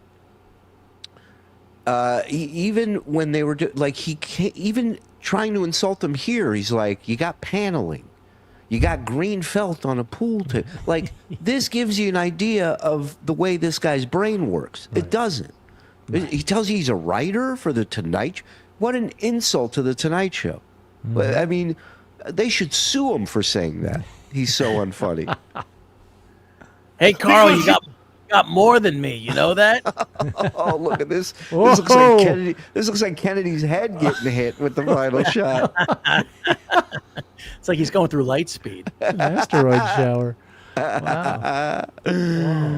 Wow. Zen, we have to meet after the show. Something has arrived on my desk. Joe, stop being such a chucker. See, we got to talk. That is me. That does track. Yeah. No, I'm mad that the bleep is in there. No, I'm kidding. You drink it like a little thing.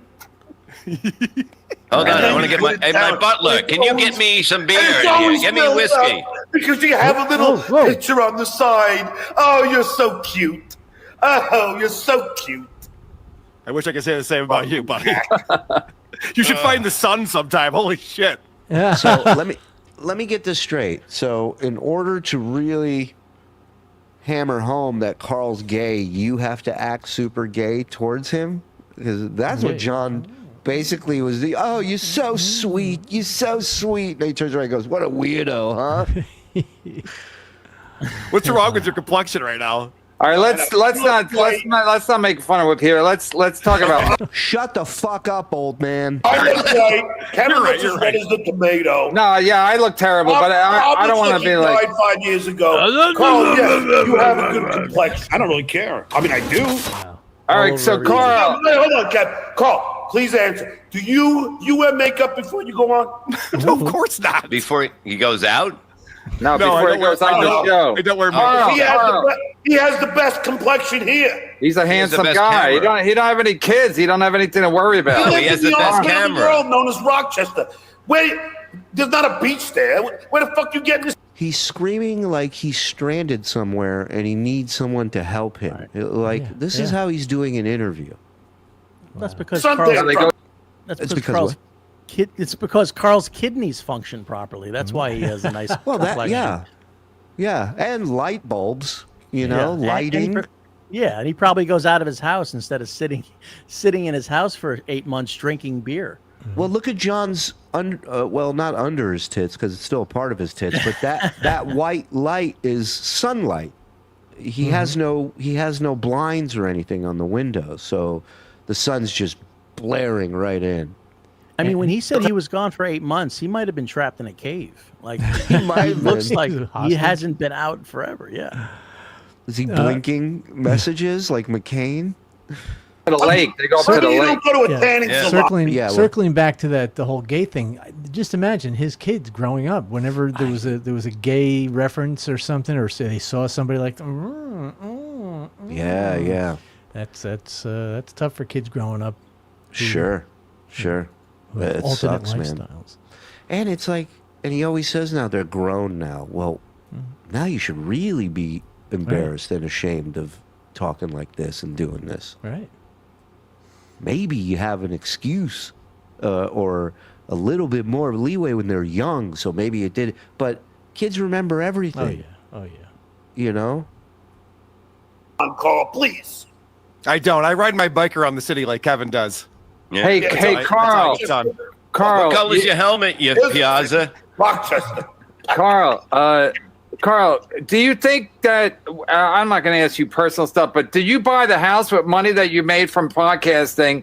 And do you feel like John helped you go get over the top? Because Opie helped you obviously, but did John take it to another level with your show? Yeah, I think John definitely helped us grow our show. Now, not because of John's content, because of what I turned it into, because it's transformative what I do. But yes, John definitely. It's not because I have laugh at me or not. I just laugh at me or not. Here I come.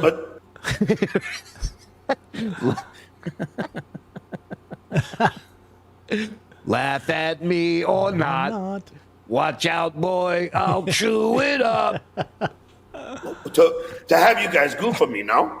Oh, 100%, buddy. You were the most goofable guy on the internet. I'll never say anything other than that. I don't give a fuck. As long as I can entertain, I don't care. Well, that's what it is. And the whole thing is that, the way we looked at it was like you. I don't really care. I mean, I do. And you could be Perry. Hold on. He cares. He does not. He wants to be treated like a respected comedian. He doesn't like being the butt of any joke. The minute Anthony and Artie started fucking with him and insinuating that he wasn't a real comic or he wasn't a real actor, he lost his shit. This is exactly the kind of stuff that makes him angry. He wants to be in on the goofing, not the target. Right. Problem is, the problem is he can't avoid being the target. He is naturally the target every day because of the way he carries himself. Right. He is David Brent. He is the guy who thinks he's in cool with his coworkers, and they're making, hey, look at this guy, he's fun. And then they're just constantly making fun of him. He doesn't even understand it. Yeah. Yeah, he's walking into an office up to the secretary doing this, you know, blowing off in her face. You know, it's like, doesn't get it. Oh, fuck off, Karl. You should be doing a 24/7 live stream if you don't like. People would be watching that. Wait, Karl, I mean, John, you hate Perry? I hate Perry too. But why do you hate Perry? No, I don't. Perry doesn't know where he is. He's like, but Perry's having a good life too. But he's enjoying his life. He drives. He takes care of himself. I mean, he's able to after whatever. I don't really care. I'm Perry's manager. I do. John, what did you do with the money? What money? The money you stole from the fake cancer charity. Hi, Stuttering John. Hi, Stuttering John's Roaches. Evan Brennan. Okay. Do you ever hear the term "no good deed goes unpunished"? I came up with it. All right. Now, if you guys could just let me tell this quick 30-second story. No one's cutting you off. Yeah, I'm not. No, everyone keeps interrupting me. Here we go. Yeah. My moderator, Nikki B, the nurse that I aforementioned. Nikki B is married. She just got married. Karl can laugh all he wants. Her husband is a retired fireman. Her husband is undergoing, I don't even know if he's still alive. He had cancer all through his body. He was undergoing chemo.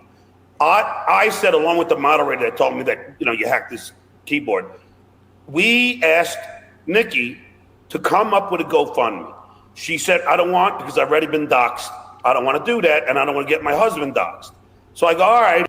Which John just did to both of them 10 seconds ago. If you want, I could just ask people to, donate money, and I'll just I'll just send it to you. She's like, all right, that'd be nice. So I did it. And then suddenly, Anthony Cumia starts saying that I'm pocketing the fucking money. I only made like $200. I don't make the fucking super chats like you guys do. I had $200. I sent her like $250. Asked Mark P. And then I fucking sent her a mini iPad. And my mother sent $100 on behalf of me. On behalf of me. 58-year-old guy. His mom sending shit for him. I mean, I remember early on we were doing a show where someone sent, I think it was Nikki, who sent me the amount that he sent her, money-wise. And it was not $200. It was $95, I believe, was the total amount. What's depreciation? Yeah, I got to look at my phone. I have it still, but it wasn't no fucking 200. And we know the mini iPad he got off some other drunk at the pub, and it didn't even fucking work. And he had to, she got it, and it was broken. This guy's awful. Can I comment real quick? Go ahead, I'm done. Okay, cool. I know that we all think that Vince the attorney is a shyster and everything, but he said something very funny to you on the phone when you guys were talking last week. Oh, yeah, he said you had a prosecutor or something. Yeah. Well, no, he said as long as you're ignorant of the law, they can't prosecute you. And you go, yeah, I was ignorant of the law. Hey, Karl, I'm not a fucking ignorance of the lawyer. law does not get you off the hook, John. That was the joke. I'm not a fucking lawyer. This guy, his dream is to say, I'm stupid. I didn't know. That's his But excuse also- for everything. Yeah. How many times have we heard him say, everybody tells me I should have been a lawyer, but now all of a sudden when that doesn't work for him, it's, I'm not a lawyer. Right. Yeah, that's a great point.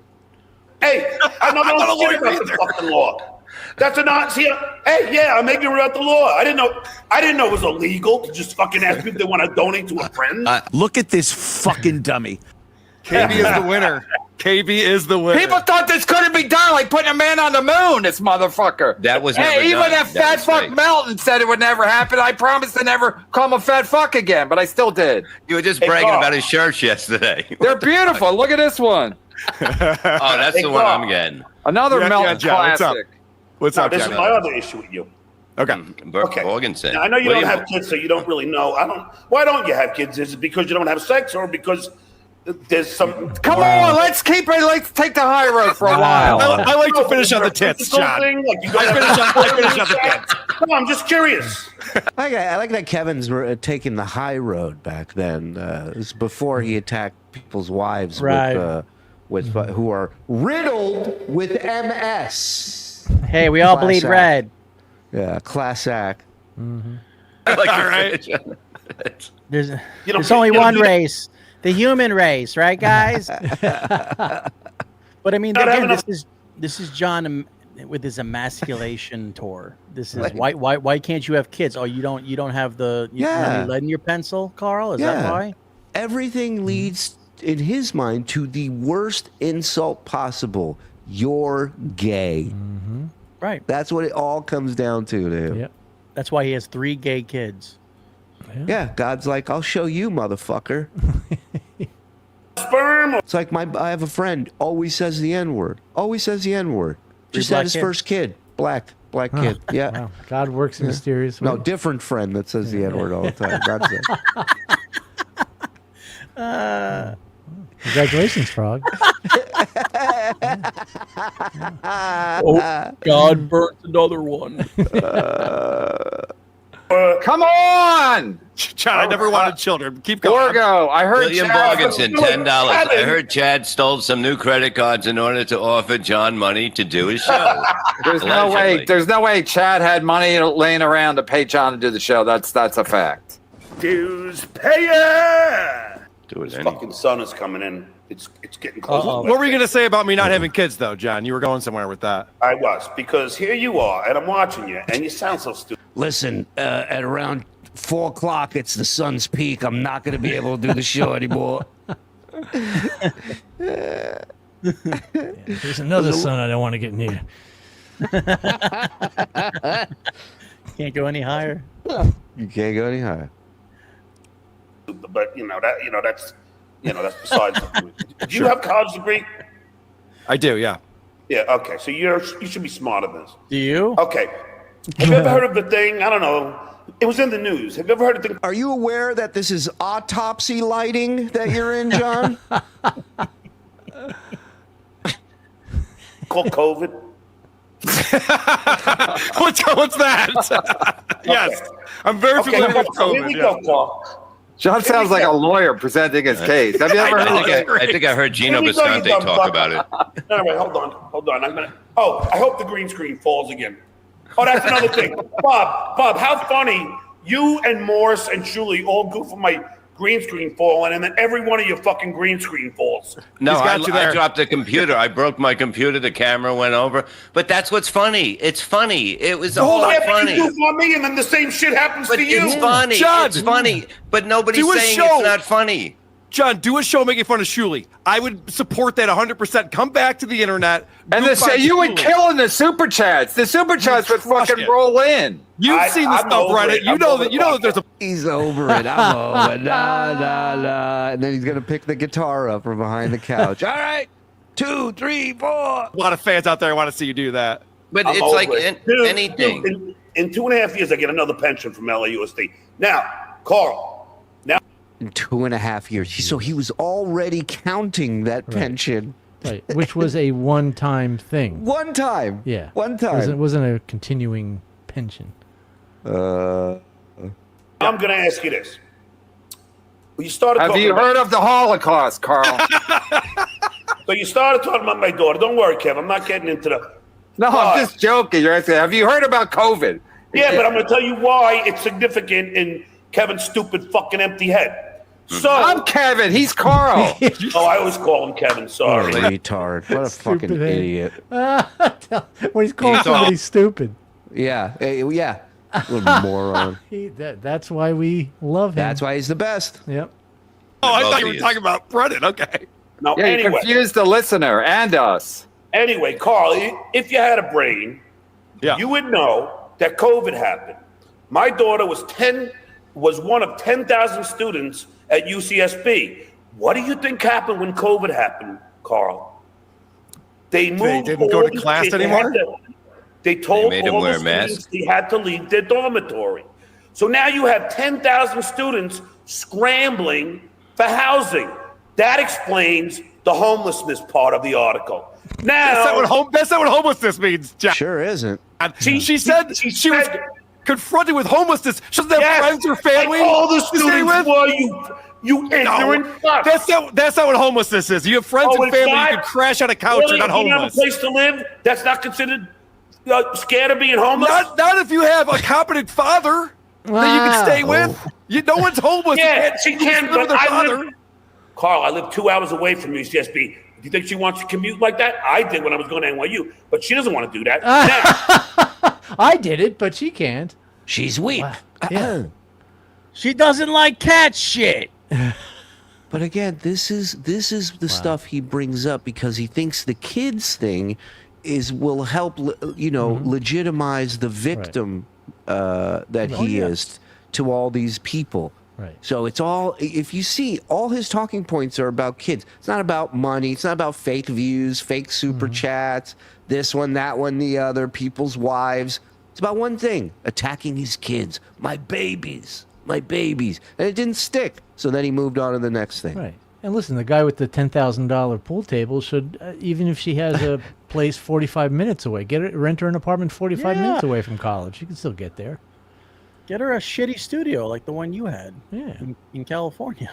Well, and I'm sure the school would work something out and be like, hey, in this situation, the only housing I have is 2 hours away. Maybe I can do something online. He acts like nobody was doing something online during COVID. Right. That's all that was fucking happening. So people could leave and not come back to the places that you'll probably get COVID in. Yeah, I would find it hard to believe if the university didn't give options for doing it from home. Because, everybody was doing it. It's a wonderful point. But hold on, either way, you wouldn't be homeless. Her home is with Aaron and Susanna. She's a college student. Not having a dorm to live in doesn't make you homeless. Right. Correct. If you're if somebody's paying for your college, you ain't gonna be homeless. Trust me. But you're right. I mean, the reason why we're doing this on StreamYard is from COVID because everybody started doing Zoom meetings and StreamYard. So it was nothing but Zoom classes for 2 years. Online courses were available when I was in college 20 years ago. Thank you. now let's get into your other dumb fucking assessment. And by the way, the article that came out that you're referring to, all of this was a bombshell for everyone. She's talking about how she grew up poor and she faced homelessness and food insecurity. And you're going out there going, Karl, you asshole, I didn't write the article. That was your daughter saying those things. Kevin's lying again. First of all. What? First of all, okay, here we go. Then she says that she suffered from food insecurity. Now, Karl. Stop drinking like that, Karl. I'm just showing off now. He's such a tough guy. When did this happen? I don't even know what you're talking about, truthfully. Yeah, Karl did a show goofing on my daughter. Anyway, so Karl, when you say, if you read what the article was about, it's about food sustainability. So food insecurity means Lily is very worried about how foods are all processed. She wants to get away from processed foods. Jesus Christ. I want to live on the French Riviera, but here I am in fucking New Jersey, okay? Right. Right. You're Riviera insecure? Is that what you are? A little bit. Yeah, do you remember all those picky homeless people? Where they walk around and you try to give them some food and they're like, I'm actually gluten intolerant. Yeah. Thank you very much. I don't eat that. I go, I got leftovers if you want. I see you and your kid are hungry. They go, what is it? When I hear that, I'm like, all right, you know what? All good. Yeah, it doesn't seem like much of a choice if you have options. You go, smells fishy. I don't do fish, but you go down the line here. Maybe somebody else will take it. Is there cilantro in that? And everything she was eating was, everything is processed. So that was the insecurity. Now It's not. It's not. The article explains it. I believe she even says, I didn't know where my next meal was coming from. That's called a food desert. That's not food insecurity. That's called a food desert. Now, maybe she misspoke, but that's what the article said. A food desert is where you can't get vegetables because you live in the city and everything's a bodega that sells potato chips. I'm very familiar with that. It's not food insecurity because you can't afford food. So keep on going with that. You're wrong. Nope. You're wrong. All right. We'll just reinvent English. That's fine. Oh, really? Okay. Boom. The condition of not having access to sufficient food or food of adequate quality to meet one's, get ready for this, basic needs. Not gluten-free, basic needs. And Kevin A. in the chat says, if only California grew fresh food. One day, man, one day. Fingers crossed, Okay. Food insecurity could mean a number of things. It doesn't have to mean that you can't afford food. You think that you can't afford. Right. Well, in your Google search. Food. I don't think that she said that. It was in an article. And Karl, I'm not making this up. You don't think that the writer of that article is embellishing to make her look like she's some, Why? Wait a second. Does the news embellish news stories, Jed? Are there things in the news that aren't true? Yes. Holy shit. We were having a breakthrough together, right? But my question is why embellish? Like, what does the newspaper... No, but what does the newspaper get out of it? No, what she gets out of it. But he's saying John is saying the reporter made this up, not his daughter. The kid wrote the article, Shuli.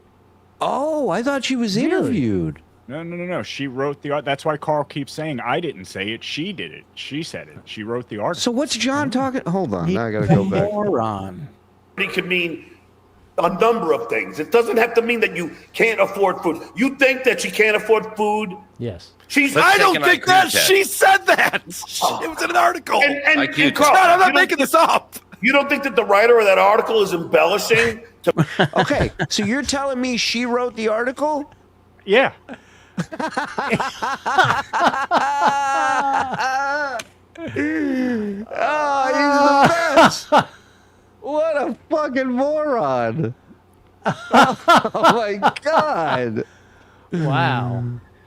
Oh. You don't think that writer's full of shit? That writer's your daughter. No, the other one. No, I meant... Wait, hold on. No, Lily did not write the article. It was an interview. I'm the one who found it. I remember very well. See, Frog? Oh. I knew it was a reporter. Well, I still hate... Where's the buzzer? Chatters embellish. What was the punishment that Mike's shitty internet provider suggested on Blunder Years when Frog fails me? Oh, castration. It was. No, that was a different producer. I thought Karl said that she wrote the article in this clip. I thought he said it. No, don't listen to Karl. He's got a club foot. The guy lie right to your face. That's something. Mike shitty internet provider. You had some idea in here. Remind me. It was good. I like it.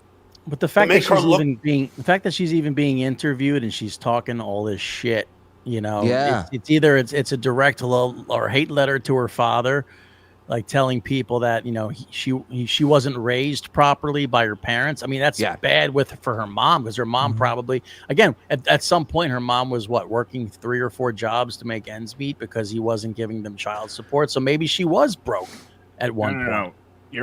The reason she would say all that stuff is because as a woke college kid at a woke college in California, being from a poor family and being food insecure and having faced homelessness makes you a fucking hero. That's why gets you pussy. Yeah.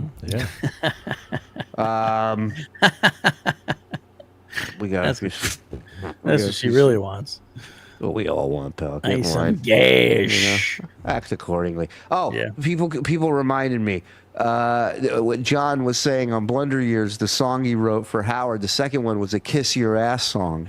So the Mike Shitty Internet Provider suggested that you write Kiss My Ass song, meaning you praise me in the song, Frog, You write a positive song about me and sing it. So that's every time you mess up, you owe me a song. So that's one. Shuli almost pays me what I'm worth. Yeah, what do I have to be the one to find positive things to write about you? Yeah, it's on you. That's the whole point. That's the whole kiss my ass part. Or you have to be the one to stop making mistakes and failing me. Good luck. Thank you. Whatever you think's easier for you. Let's I'll do write it. the song. I'll help you write a song. I'll write the song, he said. Time to step up, brother. Yeah, dude. Ring that bell. Let's go. Ding, ding. Wait a second. Does the news embellish news stories, Jed? Are there things in the news that aren't true? Yes. Holy shit. We were having a breakthrough together right now, you and me. This is great. Hold on. Fun fact. The Lily article is the only reason we know that Lily is gay. John never mentioned it till we found out in the article. Holy shit, they're all gay? I was just kidding. Well, he probably didn't know until then. They're all gone. Oh, we got to You change know what they that say? to gay. It probably means he's gay if you have 3 gay kids, right? Isn't that how it works? It's got to. It's like Judaism. Somebody's got to be a Jew in that family. It goes with the mothers. If your mother's a Jew, you're a Jew. But if your father's Right. gay, you're all gay. The rainbow doesn't fall far from the tree. Well, that doesn't make sense because Rob Salt. Oh no, never mind. That still tracks. If your dad belches and it smells like cum, odds are a couple of you are going to get hit with shrapnel. A condom falls out of his mouth. Yeah. We got to change this drop too. They're all gone. Gay. So, What? he's right. She didn't write the article, but now that I've found it again and I'm looking at the quote, just this first quote from her. As a low-income student from urban roots. Oh, wow. While her dad Erased. talks about how she grew up in a mansion in Calabasas or whatever. Wow. For a little while, but I mean, when did she move out of that mansion? I mean, or get kicked out? Well, we're moving on down. Because my dad's a clown. He's a big Yeah, when you have the nice things, you don't remember. It's when you have to go to the shitty place to live and have that food insecurity. That's the stuff you remember as a kid. Yeah. Sure. Yeah. But I'm sure she was. I mean, I'm sure she was okay. Yeah, she's fine. I'm sure she's fine. Good. She's a good egg. She'll be all right. And She'll be all right. she's good. Yeah. At the end of the article, I found it too. At the end of the article, she says after graduating, let's see where is it? She plans to spend a year working and traveling with family and friends. So, I'm surprised Well, there you John go. didn't get a road trip out of her. I'm sure she sent some postcards. Yeah. Can you drive me around? I wonder if she needed that new car. Yeah. Yeah, she needed to get the fuck away from her. I don't blame her. It wasn't a new car, Joe, but you're right. She needed Well, whatever. Do a couple of these while I tinkle, boys, please. Fleischmann, Mandelbaum, Wiener, Rothman, Schumacher, Stein. 90% of Ashkenazi names are German. Sennhauser is wrong. I wasn't even playing, dude. I don't give a shit what you think. And thank you, Happy Valley Wrecking Crew, for the $5. Dankenstein. Now that I paid my dues, can I get a Discord link that isn't expired? Dues payer. It is updated. It's updated. Now it's an old chat. Bob Tillman, thank you. John looks like Danny DeVito's mom and Throw Mama from the Train. Yeah, we have a meme of that somewhere. It's so bad, man. He looks horrific. I don't think he's ever looked that bad. Go ahead. Big Daddy Dodo, $4.99. Oh yeah, Karl. Well, you got a wife that loves you. That's effeminate. Thank you. Amazing. Sounds good. N-word F slur. Australian $5. I noticed that Jim Kelly is at the con in Chicago with John. What's worse, losing 4 Super Bowls or losing 4 family members? Oh, hey, John. The fuck Oh, was hey, that? N-word F slur. That was my amazing Australian accent. Australian accent. That's my Joey C from Australia. Hey, you gonna be I like anywhere? deep dish pizza. You gonna be anywhere? Discount? Oh, hey, guys. Hey, discount. If you're in the Minneapolis area this Friday between 4:47 a.m. and 5:06 a.m., I'll be performing at the Shankapalooza inside the Minneapolis Correctional Facility. Stop by for some laughs and multiple stab wounds. Oh, shit. Be careful, Don. It's crazy in Minnesota lately. Dan Catalano, $5. So happy to be here. Been a minute since I've laughed my ass off. Shout out to Pussy Shave Stacy Allen. You know Pussy who shit. likes sour apple blow pops? What? Oh, wait, I remember saying that. What was this? Zenvis's Jailhouse Cock and Mikey Rash's Steel Toe Prison better be on TSN's all-time song special coming up very soon. Right? Right. I agree. Solid toe analysis, TSN crew, on this incredible day. It's a fine line, but toe is closer to Stuttering John each day. Then bring back Stuttering John's greatest hits. Uncle Rico will never die. Well done as always, fellas. Thank you, albeit. Big fan of your work, sir. Hey, y'all, spending my birthday with my favorite guys. Thank you. Yay. Enjoy. Have fun. Knock Thanks, yourself Lynn. out. Lynn, I call went me. to... What's that? I said, Lynn, call me. Yeah. I went to UCSB. Parents in OC. John lived less than an hour from his daughter. She didn't want to live with her dad. Yeah. Yeah, makes sense. Hellraiser. I graduated college and had to finish my final year when COVID started. I crashed with my parents who live an hour away from college. I went to and finished the year online. He's full of shit, as always. Yeah. And do you think he would even offer? I don't think he even offer. No. It cuts into his time. Listen, kids in general will approach you when they need something. Right. You know, they'll turn on the fucking charm. They'll do this, they'll do that. Well, if they want something, it's different. You always give them what they need as a parent. Correct. But if they want something special, they'll come to you.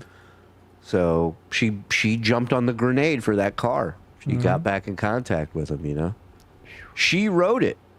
She did? No, she didn't. No. The hell? There isn't tag. I on believe it. yes. Yes, you do, motherfucker. I like her. Thank you, everybody, for hanging and banging. We're at 1,000, I just saw. Now we're at 997. Hit like, hit subscribe, hit notify, do all those good things. Get yourself a membership, or at least turn on accept gifted memberships, the setting. There's a link in the description. It'll take you there. Click on it. Turn it on. Enjoy. Welcome to the Uncle Rico Show. Let's go. Feminine voice with that. Widow Watkins, come on, take the high road. Widow Watkins says, "Go get him, SJ. You have been totally vindicated." Hey, Karl. John, you would kill if you did. You could do a show like Perry and just read super chats all day. You'd make a fucking fortune. Seriously. All you got to do is open your microwave and turn it around. That's all you got to do. Karl, are you English? No, I'm German. Oh, because I thought you were because of the teeth. All right, so Kevin. Jesus Christ. I told you, John. There you go. I told you to take the high road. Oh, that was a good one. I like it. Taking a fucking high road. Hey, you asked me to perform me. I'll be a fucking performing monkey. I don't give a shit. I like you, Kevin. Not you. Who are you Karl. talking to, me? I know, right? I don't know which All of a one. sudden, he likes it, Kevin. I know what he's talking about. I like Bob. I don't know why Bob turned on me. I didn't turn on you. Did not turn on you. Well, you Never tried to turned fuck his on you. wife. You Let's not turned on forget me. Hey, You turned- I didn't you- know. Hey, I didn't know it was his wife. I thought it was just like some girl. It was. We wanted to. I didn't know. I don't know. Did you? What do I know? I thought it was just a fiance. I didn't know they were actually did it. I thought they were just dating. Why would I want to fuck his wife? If he's just dating her, you can still fuck her. I could have sworn he called her a life partner. I didn't know what that meant. So, Mike, are you married yet? No, I am not. All right, I'm gonna fuck your girlfriend. Okay. I mean, no. But at least you talk to him face to face. Yeah. What's her body like? Yes. Did you not fly to Florida to? And I. Yeah, Seth, 100%. Everything this guy responds when Karl drops something on him is just to deflect, distract. It's the only thing he learned on the Stern Show. Hung out with her. Hang out with Barbie. Yeah, I hung out with her. You not have Tammy over your house. Never. Okay, but then did you fly out to Florida to see Tammy Never. too? Never. Okay, but you tried True. to hit on her, no? Yeah, we talked for a while. We were talking for a while. It's called being single, John. Yeah, I know. I shagged her. And I know. was. I know. I shagged her. I closed the deal, Bob. I closed the deal. It's okay.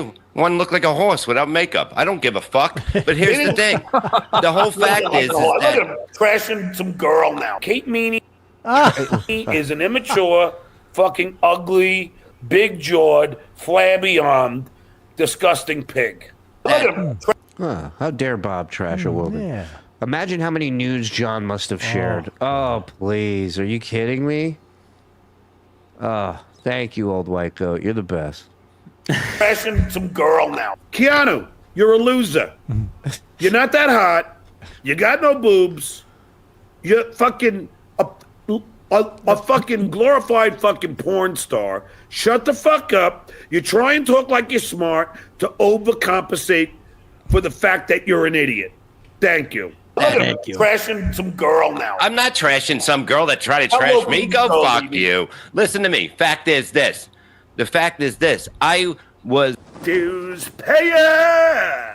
And let me tell you something. To say that right there is family and everything is on the fucking table. But Bob, I didn't know that she was your wife. It doesn't matter. You said that I fucking cheated on my wife on the fucking Twitter. God, you're a hypocrite. I thought you thought. Everybody thought. That's what the problem is when everybody thinks. Don't fucking think. You're a teacher. Karl thought a lot too, didn't he? And he was wrong. There's the deflection. There we go. Let's put it back on Karl. Well, I don't know what's going on with you two. I'm talking about me. We don't make mistakes, don't we, Bob? Yeah, we do. That's why punches have erases, right? Look at I forgot about that one. Yeah. Look at this fucking. Once you take Bob out of the bottle, you can't put him back in, man. That's dummy. That was That's the move. Yeah. While the guy's ready to do shows with him. That backfired on you, didn't it, John? To try to have a gotcha moment with Bob, that backfired. You're never going to have a guy. I'm more open than anybody. I talk about everything. No, it's a fact. You were trying to rag on him for driving for Uber. No, I never heard him. I never heard him admit it. So I wanted to know for sure. It never came. You talked about it. He's such a little kid. He's such a little lying fucking kid. I ask questions. You should try it sometimes. That's how you get information. Now everybody knows that Bob was an Uber driver. Hey, look what I did. Everybody knows a little bit about Bob's life. I was a Lyft driver. Dumb shit. I'm a cum pig. Yeah, who wants You to deny being a teacher. What are you so ashamed about being a teacher? What are you ashamed for making a fucking honest living? I know, Bob, but everybody was goofing on me for the Uber thing. But meanwhile, Nobody you was did goofing. Why didn't you defend me then? Why didn't you defend me? Oh, why don't you stick up for me? I can't do it myself, so why don't you help me? Help. For what? Because you're saying you didn't do it. Yeah, because I was embarrassed. John, a woman tweeted out a photo with you. You're doing something to make a living. What are you embarrassed about? You should be embarrassed by fucking taking somebody's fucking, hitting them over the head and taking their wallet. That's what you get embarrassed Can I about. talk to Kevin for a second, please? Kevin, I was paying, in the early days, I was paying $6,400 a month for alimony and child support. $6,400 a month. Then, when the Tonight Show, the last couple of years of Jay, then I was paying $3,500. Then Jay left. I had a couple of gigs, as we all know, Kareem Abdul-Jabbar and fucking, Wait, who? Yeah, I know, exactly. And now I had to come up with $3,500 a month. And I'm like, I don't want to go into my stocks. So let me. I don't want to go into my stocks. If he had, let me ask you this, Frog, you're a stock guy. If he has the stocks that he claims he has, he doesn't have to go into all of them. No. Right?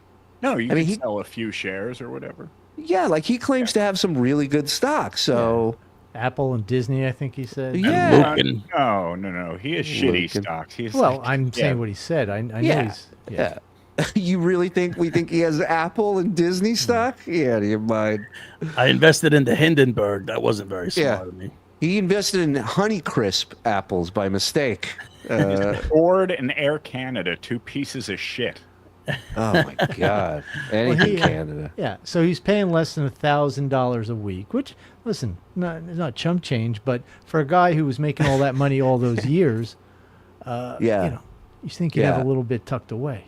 Plus, to support your kids, you wouldn't do anything. That's the thing, man. It's like whether it's a lot or a little, it's your fucking kids. This is what you're gonna pay to be able to go fuck something else. That's literally what it's all about. Yeah. And you already you already shit out a few of your own here, so you're gonna have to pay for that. Yeah. While you're going out and getting some pussy, getting some strange.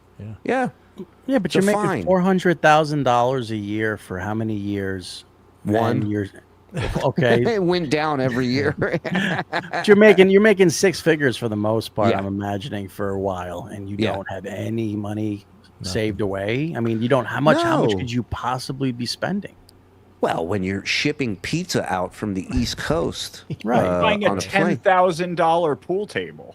$10,000 pool table, a Harley, while his Yeah. wife drives around in some shitty fucking minivan, His, a Trans mansion Am? that Was they it- don't need, you know? Right. I would love to know how much money he's fucking wasted on stupid investments, on stuff that people got him into. Well, They're if he like, dude, just would fucking sue us, we'll find out. Yeah. It's called discovery. He will, believe me. It's coming. Didn't you hear that Twitter? Just wait. Oh, I heard it loud and clear. Houston, Stephanie Miller's show, and after the show, I would try and drive for Uber, but I couldn't. I hated it, and then I stopped. Because you were drinking during Stephanie Miller. That's why. Well, also, he couldn't drink while driving, most Yeah. likely. And thirdly, it's work. Yeah. That's why he hates it the most. Of course. Yeah. And thirdly, he got fired from Stephanie Miller. I'm pretty Yeah. sure. He was. Well, He was. How long was he there? Like a month? Yeah, 2 you know what he months? produced? Himself late and drunk on a regular basis. I mean, the balls to come into work late and then crack open a beer. That is fucking. That's his life. That's the Tonight Show. I'm sure once in a while somebody caught him in the writers' room, and you hear, you hear that Yep. beer crack open. What? We just it makes me easier for me to think if I'm It's a couple of beers Thursday. in. It's Yeah. almost the weekend. It's Thursday somewhere. I mean, it's Monday here. But I was embarrassed about it. I was afraid they would fucking. I would wear glasses and hats, and nobody would But why? recognize me. But why? But why? Because I am. I'm embarrassed by it. I still am. That's Truth. a rare glimpse into the most honest this guy has ever been That's it. since he came back. That's it. He was too cornered where he had to kind of be honest, but then he laughs it off. But guess what? Before the laughing it off, it makes him 100% relatable. Yeah. It makes He's me- embarrassed to drive Uber, but not be a boob on the internet for everyone to make fun of. because to him he's a star. He's in front of a camera. He's got a microphone. This is how he should have been used in the first place, according to him.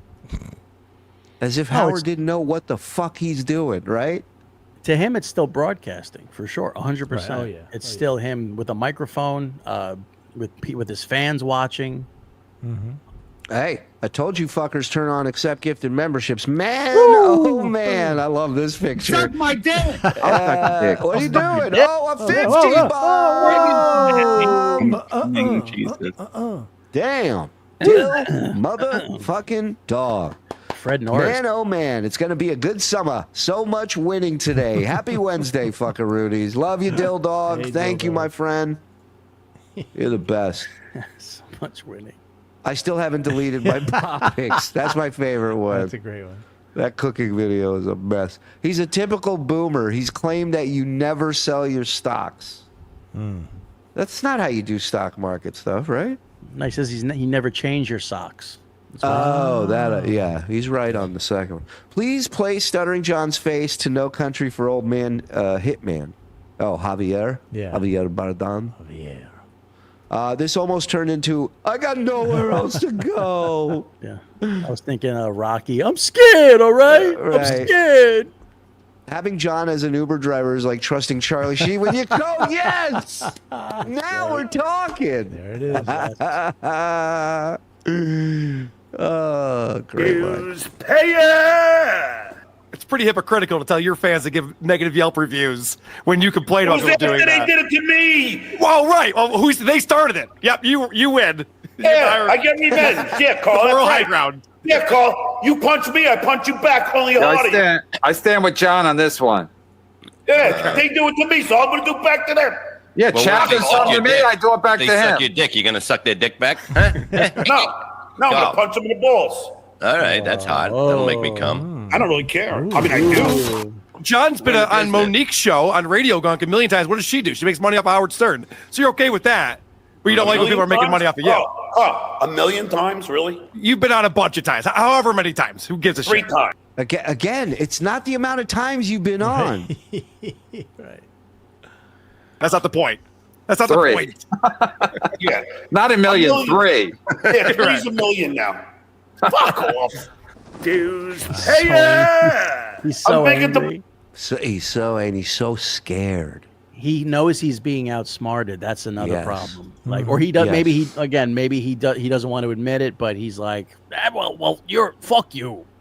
He doesn't have to admit it. Everybody sees it. Everybody can see Karl mopping the fucking floor with him. It's not hard to do. There's no one who No. actually hasn't won an argument with John, but there's never been an argument that he admits he's lost. Correct. Bodies, Karl. You know, I'm Me sorry. too, buddy. I've been on plenty of Tinder dates. They show up and they say they're curvy. They have one curve. They're built like a fucking basketball. Whoa. Wasn't he just complaining about Bob making fun of a woman? Sure. Sure. But I don't think I think fat women are okay. Oh, okay. Yeah. Yeah. Well, they're not really women. You know that. Right. I have to dust off John's rule book and take a look, but I'm not 100% sure. Yeah. The word you want to see in that profile. my Exactly. And Bob, let me ask you another question. So talk to Karl. Did Shuli or did Shuli not say, because he was making so much money off me, that I'm going to put his kids through college? It's a joke. It's a joke, John. Let me tell you something. Please listen to me. Everything's a joke. Well, that is Let me definitely tell you something. Look at this fucking dummy. And we don't. All right, Bob. Well, first of all, okay, it's a joke that I'm going to put his kids through college. Now, I'm going to try and help Deuce Payer, if you're listening to me. He is. He is. Okay. I'm just going to give you some help. I'm not goofing on you. Now, what I did when my kids were born, I put $300 a month away for each kid. You do understand that was a joke, what Shuli said. Bob, hold on, let me finish. His kids are going to be fine. So I put, Kevin, $900 a month every month. Now I have 6 feet. How is this helping me? I don't know. Oh, it's Didn't help not. his kid It's either. just- 'Cause it's she just- was hungry and homeless. Yeah. Well, it's just John bragging about what he did. It has nothing to do with what I said, my joke. And guess what he's been trying to get his hands on for years? This $300 a month he put away for his lovely children. He must have gotten a piece of it too, because he's still away. No, his mom's paying for everything. He didn't get a piece of shit. He is a piece of think so? shit. I know it. That whole family knows. Don't you dare. It's like a gremlin. Don't feed that motherfucker after midnight. It's all over. They know it. How can you not? Johnny, please to leave the kids alone and take my money. He is the family disappointment. Yeah. Take it from a different guy who's a family disappointment. This guy. Oh, yeah, you. In college funds. My kids will never have to pay for college. So Deuce Payer, maybe you could follow my lead. I know a guy that could help you. What is he, a doctor? Surgeon? He's got a plan. I'm Your good. doc- I if don't your need- doctor looked like John, ugh. Yeah, I don't need my kids going to see your pal. Thank you. So the kids, so at least the youngest and middle kids must have gotten scholarships, right? Because they did so well. Both got scholarships, middle and youngest. Right. And the oldest didn't go to and school. the oldest That didn't go. means So all of those all of that money's still yeah, there. free ride. So Yep. Why do you think it's so important to him when he mentions his assets that he always mentions the college fund? But He that's wants such a- that money. Right. Yeah. But that's such a John way of thinking, right? You would Yeah. imagine if you put away money for your kids, that either way that money would go to your kids after a certain time. Right, of course. In his That's head, the way he's you like, do it. they didn't use it, so why shouldn't I take it back? It's like when Sandy Hackett was like, I told him the Bill Hicks joke, and he goes, "Who does that?" I go, "Bill Hicks." He goes, "You should do that joke." And I'm like, "Well, it's his joke." He goes, "He's not using it anymore." I love my own show. Is that wrong to love my own show? You took from what he said to a joke to you bragging. Yeah, that was. Well, this is the other thing. Hold on, $64,000 a year. It won't cover one good year for any kid. It mentioned three kids. That was No wonder. You wonder why Suzanne had to work 3 fucking jobs. Oh, that's why we love Stuttering John. That is why we love Stuttering John. Yeah, exactly. You know what? The floor is But yours, John. Keep going. I'll shut up. Okay, now, Bob, here's another thing. And Karl, I want you to back me up because if you're honest, you'll admit I'm correct. Okay. Now, So you're saying he's a whole liar show- if he doesn't? I love this. Go ahead, ask the question. okay, I love Bob, it. Yeah, I'm here. well, your face is whiter than the floor. Anyway, My face is whiter than the floor. no, I look like I died fucking 10 years ago. I just look like I showered in formaldehyde. Now, Bob. Yeah, we don't need your help. We'll goof on Yeah. you just fine. We don't need That's like you to. somebody. Again, it's like somebody who makes fun of themselves, and you're like, "That's not how it works, dude." Yeah. Yeah. It doesn't sting the same way it stings when somebody really nails something that makes you uncomfortable. Yeah.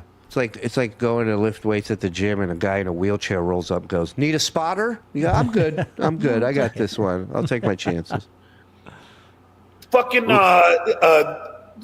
your whole show, Uncle Rico, is based. What show? Uncle Rico. I couldn't hear. The Uncle Rico Show. Okay, I couldn't hear. Bob was trying to get drops from him. Yeah. Thank you. If you didn't talk Thanks, over that Bob. last one, it would have been good. Yeah. Yeah, I did. He's wearing a T-shirt. That's what he's. Oh, representing. Kevin, stop ruining the fun. No, I knew he's wearing a T-shirt, but I know. Go ahead. So small the screen. All right. So small the screen. So Plugger. Melton. all right. So your show is goofing on me because I am always reliving my glory days. Is that correct? And now I started that, by the way. I want to take credit for this one. I was the first person to play Glory Days choruses. So Karl, after now you let talking me about your ask you second grade something. report card. Karl, now let me ask you something. Yeah. If you watch Bob and Shuli now, all they do is relive the glory days. They do show. Oh, Shuli does this show about his work on Howard, and he tells stories of his of things when he was doing stand up here, and they have They a do? I on the haven't seen road that. story. How about that Freddie Mercury show?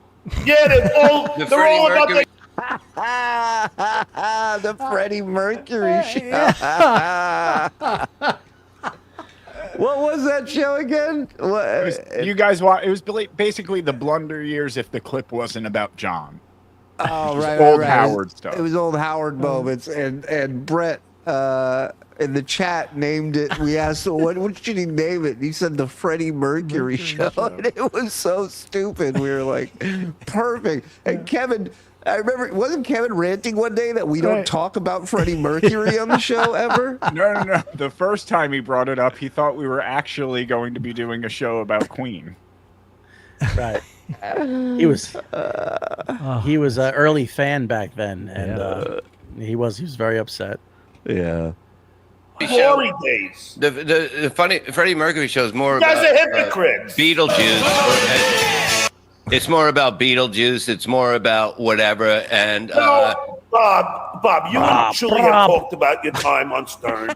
Yeah, they because don't people brag ask about it like questions. you do. You People ask brag about it questions. like it was your show. You talk about it's like like yeah, it was and the my photo that they show. used for the sales team was Robin and Howard and me. Yeah, but Kevin, Kevin, You can't handle the truth, can you?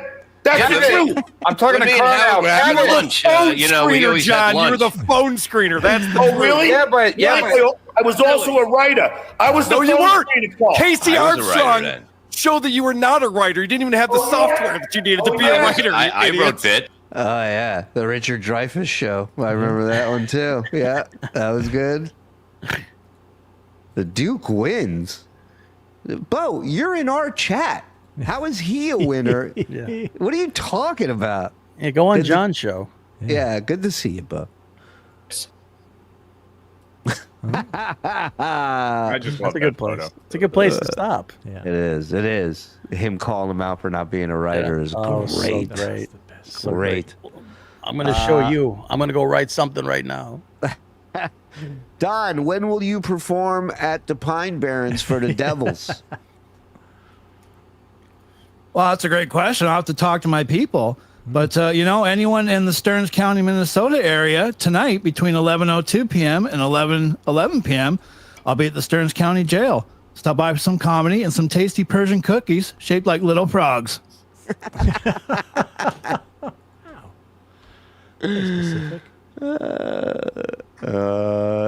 My brother, take down DDT. I love this guy. This man-child has so much money in the stocks that he has to live with his mom. Yeah, you cannot dislike this waste of humanity enough. I have zero guilt making this fresh retard look like shitbag he really is. Thank you for your service. Take down DDT, the poppy seed man. Who aged better, Stuttering John or Axl Rose? Go Bills. That's a tough call. Axl Rose is still look like spelling out. Yeah, both look like someone's aunt right now. So it's tough. It's a tough call. I don't know. We'll see. Yeah. But now, at least Axel's still performing. That's true. Now, my favorite thing lately. Right. I do have to split though. So all right, get out of here. Go. I love you guys. Love you, pal. Yeah, no, we Bye. can probably hear the show better now. Huh? I'm gonna leave my camera or my mic on. Are you getting into your jet that's waiting? his mic copter. Yeah, he's about to Nixon out of here and get into Air Force One. Can you hear that? I put it closer. All right. Go fuck yourself. Yeah, he's muted. I got him. No, unmute him. I mean, mute him. God damn it. I don't know what I'm saying. Silence him. Shout out to the Morse first. All right. Yeah. Melton was right. What? He said Mike was going to quit before we ended? Motherfucker. How does he know? This is a rabbit hole I have been stuck in for the last week or two. As far as pompous assholes go, Jerry Lewis is one of a kind. And this is another interview that he did where he is just a throbbing asshole the entire time. Right out the gate. In bars. Oh, wow. Looks wonderful. Looks so... It's a great color. It's like between red. Wow, it's a and fabulous orange. color. It's like crimson. Crimson. Crinsman. We're rolling. Well, I'm lucky. You look 1,000 times better than on that Disney tape. Well, of course, you're thinner and everything. You look 20 years younger. Then from what? Than from those Disney tapes. Who? The Disney tapes. What? I weighed 205 pounds on the Disney tape. Mandel reminisces and whatever that it was. I'm 35 pounds lighter. I want to talk a little I want you to know that you're not audible from where you are. Oh, okay. I'm going to lean up then. Okay. I want to talk to you a little bit about what your favorite Martin and Lewis film was. Can you tell me before we roll which one we're going to talk about? I don't have to tell you anything. I'm hoping it's The Stooge because of your shenanigans in the theater. It was exactly The Stooge. I had a feeling. Okay. I didn't know. I just kind of guessed. So, if you can start... Just let me know if you're going to roll. Yeah, I will. We're rolling. I want to start by your making that statement that If was you your speak first up, then film. I'll answer you. Oh my God, dude. Oh, poor woman. I want to start. Can you hear me now? No. You can't. Shit. Yes, So- Carol, go ahead. So there's a point. There's a point where you're playful with it, like maybe Yes. give it a second or two. Are you Right. rolling? You know what I'm saying? And Right. He keeps the whole Well, time. he's another guy that's got issues with women for sure. So the fact that it's a dame interviewing him, that's factoring into the asshole being turned up to 11. You know. You should come a little closer so you can blow me. Right. I want to start by your making that statement that The Stooge was your favorite Martin and Lewis film and why, and was? talk about the theater and how your experience in the theater. Why don't you ask me when we're rolling? I'm kind of with him on that. Like, what are we going over this whole blueprint? Just fucking ask me the questions. Yeah, you dumb. I was It's broads. Was used to to portray what you portrayed in the Stooge, that character. Well, that's kind of simplistic. We used a theater that was on stage 6 at Paramount that had facades here, facades there. There was a stage left facade, stage right facade. We had a box that was stage left and a box stage right. And in the opening shots of the film, the kid was in the stage right or audience left box. In the completion of the film, I was in the stage left audience right box. It's just that simple. But the reason that the film was so significant was because I think that we both knew psychologically we were going to have to meet that day where the split would happen. So the Stooge was very emotionally traumatic for me because I knew we were predicting what was ultimately going to happen. The breakup. I don't think that Dean was aware of it as much as I was. He wasn't as smart as me or genius Right. like. Right. Well, Dean wasn't aware of it because it wasn't his idea. Right. And that's another reason. Yeah. You didn't know that I was being resentful towards him, that he was hogging all the attention.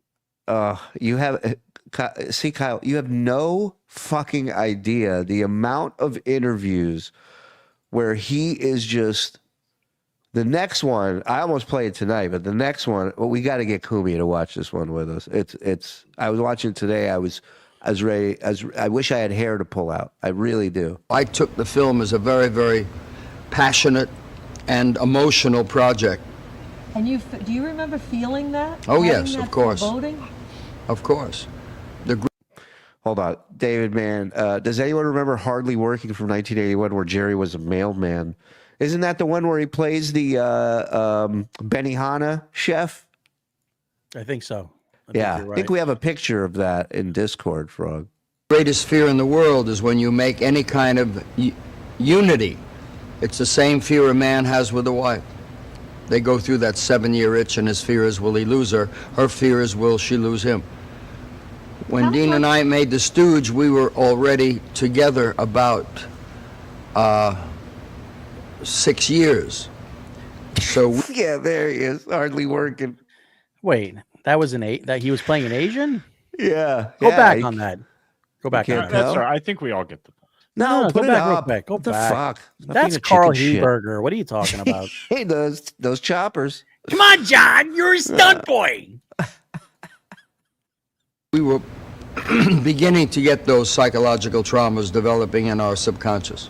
Yeah, wait a minute. This is a good point. The 7-year itch isn't fear of losing her. It's the 7-year itch is wanting something else after 7 years. That's wanting pizza.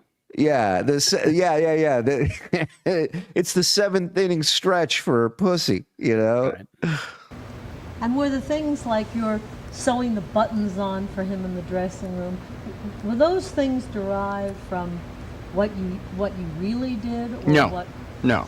That was scripted material by the writer. Not by you. No. I had nothing to do with that film. That was written by Marty Rackin and Ed Elrod, and they were wonderful writers, and we were very, very dedicated to the script, and we played the script totally. Okay. Now, tell me about... I can't hear you. Who taught you how to do those falls on stage that you Yeah, this. that you did? Hold on. I see, Shuli, what you're saying. Yeah, these are pretty stupid questions. Well, not only that, like we'll watch when we watch more Jerry stuff. There are people that really know Jerry, that are huge fans of him, or at least research Jerry when he's coming on the show. So they have legitimate questions to ask him. This is a woman who's just looking to fucking get some ratings for having Jerry in an interview, and the questions are meaningless, and they're, who taught you how to fall? Like, what? But Jerry's never met a question he doesn't like. For years, over and over and over again. Who taught me what? Who taught you how to fall? My father. And how did he do that? By beating the shit out of me. He was very good. He was very good. He was perfect. I told you earlier that he would go from singing a song and wiping out all the women in the audience to a wild hat and take pratfalls, and the very nature of his artistic ability was that he did these things and made them look so simple. I love the lingo for show business back then. He would melt all the women and then do a wild hat. You know what? Listen here, Daddy-O. Yeah. Do you have any French interviews? Yes, there is actually a press conference from France that I got. That's great. When you do pratfalls, when you used to do all those falls, including things like when Dean would just drop you, Mm-hmm. did it hurt a lot of the time? Or Yeah. Yeah, I got up at 6 this morning, and at 10 after 6, I was able to get one leg off the bed. Percocet. Oh, this was prime perk Jerry. Oh, man. I've been doing that for 35 years. You pay for those pratfalls. You do them for 64 years, you're going to pay for them. The former Green Beret Jerry Lewis telling you about his war injuries. I haven't had a day without pain in 35 years. Well, but to truly make people laugh, you must suffer. I haven't had a day without pain for 35 years, but enough about my kids. Thank you. You learn to live with it. It's a cross between red and orange. I know. Even the fucking color has to be a one of one that only Jerry has. It's blushing salmon. And there's other people that have worse than I have. When you used to do the telethon many years ago, people love those falls so much. I always think of them as falling for dollars. People used to call up and you'd fall for $50 for the for MDA. You're reading more into it than it was. I don't know. Maybe I was a kid. I remembered that. They were calling in to see Jerry get crazy. Much of it was taking falls. I took one before. I got a good laugh. Dean would look at you like sometimes he was afraid you weren't going to get up. Well, I used to lay out, and I was absolutely suspended before I would drop. Lay out. They were great falls. Yeah. I got all of the bones and all of the pains to prove it. All the bones. Greatest falls. Did you get so into falling on stage when you were doing like the comedy hour stuff and you would fall through the set? This guy, hold on. This guy, this is after all his movies, The Nutty Professor, all these amazing movies he made. Him really he's showcasing his comedic genius in his head, his writing skills, his timing. And she's like, "You're falling." When you fell, how many falls did you take? It'd be like, you know, he's there to receive an award. They're like, when you had snot on your face, take us back to that day. Right. Jim Carrey, when you talked out of your butt, that was probably the highlight of your career. Turkey Threads is right. He does sound a lot like Lenny. Serious Jerry sounds a lot like Lenny. I have to work at Wendy's tomorrow for 10 hours, so I won't be on the show. We're rescheduling Lenny, but just to give you a little tease, Lenny sent me a quick video from the pool today. I just want to make sure. He went swimming today? Yeah. Kind of lose it and just like go for it. I mean, just. You have to go for it. If you're tentative, you get hurt. Meanwhile, he said every day he's been in pain for 35 years. So he's not really being a prick to her, though. You know, he's actually being pretty, patient. Cool. Yeah. We'll see. Hold on. He grabs her like a bowling ball in a minute. Watch. The rest of it won't work. If it looks like you prepared it, it won't work. Can you tell me about the bad fall? The fall that bad you took falls? on stage? No, the one that you took in 65. the great fall of 65. Is that what you want to talk about? My financial fall? Was the one from Grace your most painful fall? The smoking lesbo dropping a dime in here. Where you been? Good to see you, my dear. Suck your dick. Thank you. Oh, hey, beautiful man meat. Thank you. Jesus. You can tell he hates all interviews, some more than others, man. Really. There was that interview we saw last time where he had his legs spread open. He didn't give a fuck. FM Nobody gifted a membership. Thank you, FM. Yeah. Easy. Well, in '65, I took a fall off a piano at the Sands Hotel closing night. It was March 20th. We have in theater and in nightclubs the very thing that's laying over there. It's called a cannon plug. It's a steel connector that goes from one wire to another, and it locks in with a little guide at the top. And on the floor of the stage was our mic cable that wasn't tabbed from the wing as it should have been. And It's all lingo. It's all lingo. It wasn't tabbed. I took this double header off the piano, which made me 12 feet in the air from my head. What?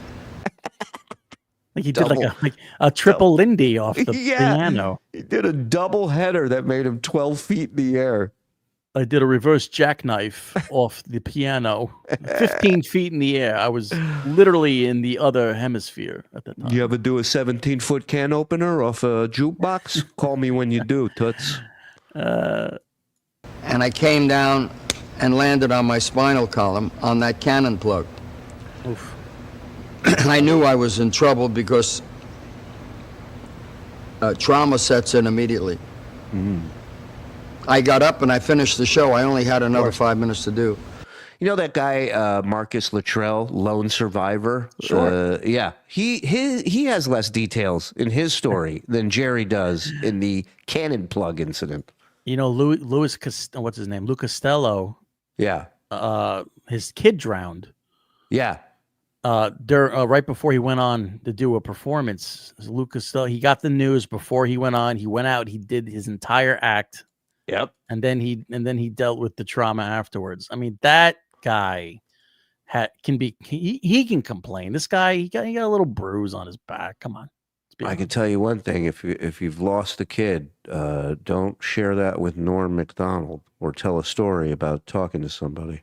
I saw this tonight. When I was 22, and I walked in there, and he had lost his son, and he was sitting there, and he was having a martini, and I just walked over, and I just kind of stood there. I didn't want to bother him, and he was just sitting there, and he looked up, and he was nice, and I just went, I found your son.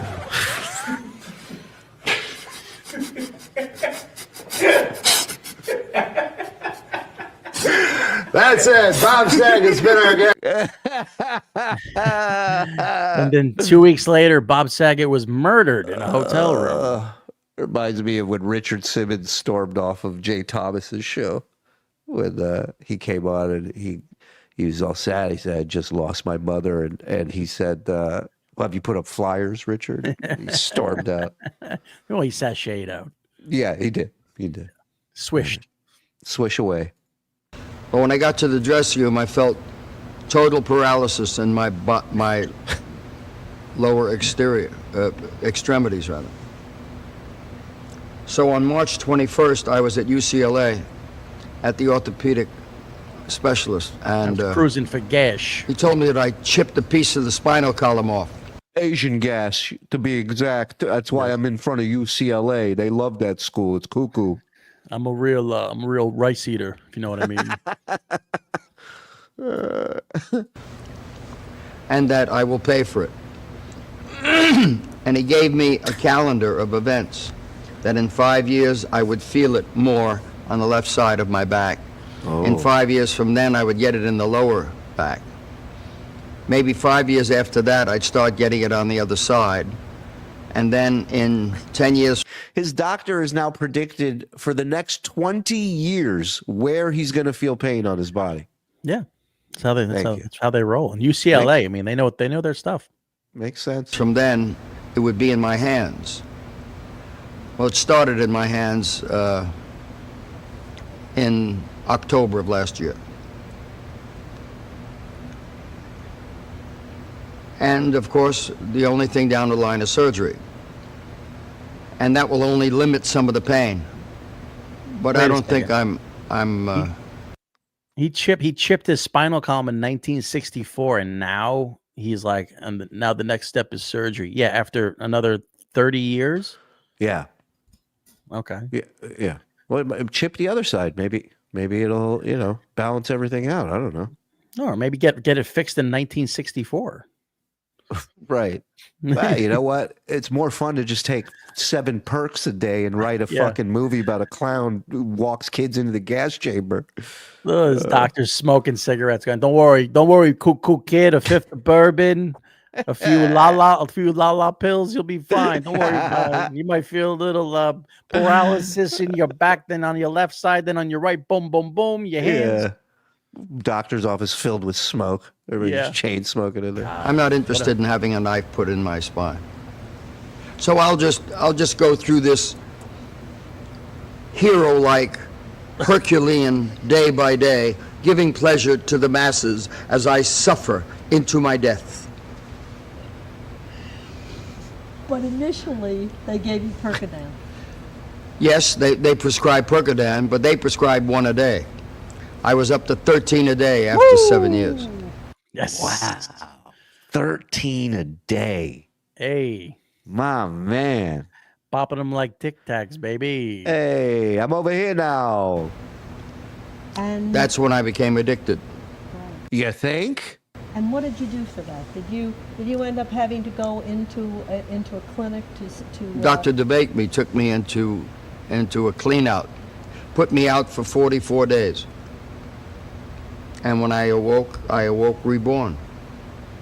Cleaned me out perfectly. And I've never taken anything but maybe an Advil since then. That was 1978 when I got cleaned out. But when you're at 13 Percodan a day, as I was, I can't tell you anything that happened between 1974 and 1978. That 5 years is dead in my brain. I have no idea. I'm told I did a couple of films, 5 telethons. I appeared in France, Germany, Holland. I did concerts in Australia and Japan. I have no recollection of any of that. Wow. That should be the clips we watch. What years was it? Did he say? He said 1978. 74 to 78? Oh, 74 to No, 78. that lasted longer than 74 to 78. There's no way 4 years. Yeah, he looked drugged out and pompous in the King of Comedy. That was 82. Yes. But that explains that interview he did with the tennis shorts and him laying on the couch. Right. And there's an interview I watched today with Bill Boggs, and he to me he's chain smoking and just so detailed. It's so pompous. And this Bill Boggs, I have yet to see a tongue deep in somebody's asshole like this guy. It's unbelievable. Jerry's in love from the opening question. It's great. Which is great because it gets Jerry to pontificate more and more, which I love. But not only is he doing perks, he's like drinking scotch. I mean, God knows what else he's putting in his body. Probably doing they were all doing blow like crazy back then. 80s in Vegas, 70s. Come on, dude. I want to live one day like these guys lived like decades. Just give me a week. Give me a week. We'd in probably drop dead 1978. in that one day. You'd probably drop dead. These guys were tanks, dude. They were they just didn't stop. Unbelievable. But it's in my itineraries. My staff tells me I was there and that I did it. And that I worked in 1975, I worked 52 weeks out of 52. And in 1976, I worked 49 weeks out of 50. I don't remember any of it. Joey said you were a different person. Yes, you can be a different person if you're on dope. You are a different person. Dope. Now I'm back to the wonderfully warm, svelte, gorgeous, adorable Jew that most everyone adores. The other thing that's happened is that and this is just what people are telling me. You've been hitting women. Uh-oh. This is the Dabbleverse move. Somebody sent me a clip. I don't know. I haven't watched it yet. You've made peace with the critics. Now, you really haven't made peace with the critics, have you? I mean... Made peace with the critics? Yeah, Joe says, I used to take Jerry over to the studios, and boy, he had always given them such a hard time. And I said, well, Joe, how could you ever turn out a great film if you didn't give some of these people a hard time? I mean, one is contradictory to the other. He said, oh, well, it's much better now. You know, he's making peace with him. And I said to him, do you think I he made peace really with the should? critics because I meant to focus on damn Yankees. My focus was to lose 35 pounds, learn the book, learn the songs, and make nice with the press because I meant to make this project successful. Sure. But you never really. I didn't finish. Oh, sorry. He hates. This is where John comes in.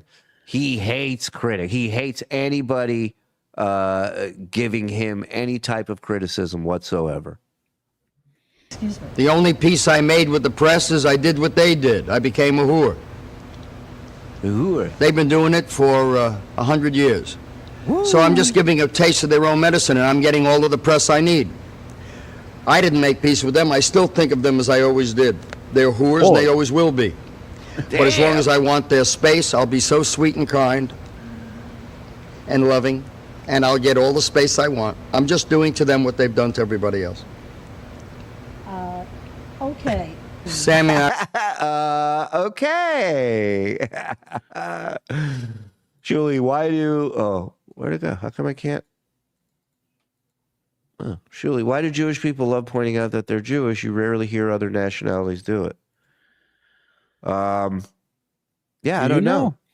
I don't know. I got a few theories. I think because we really dig it.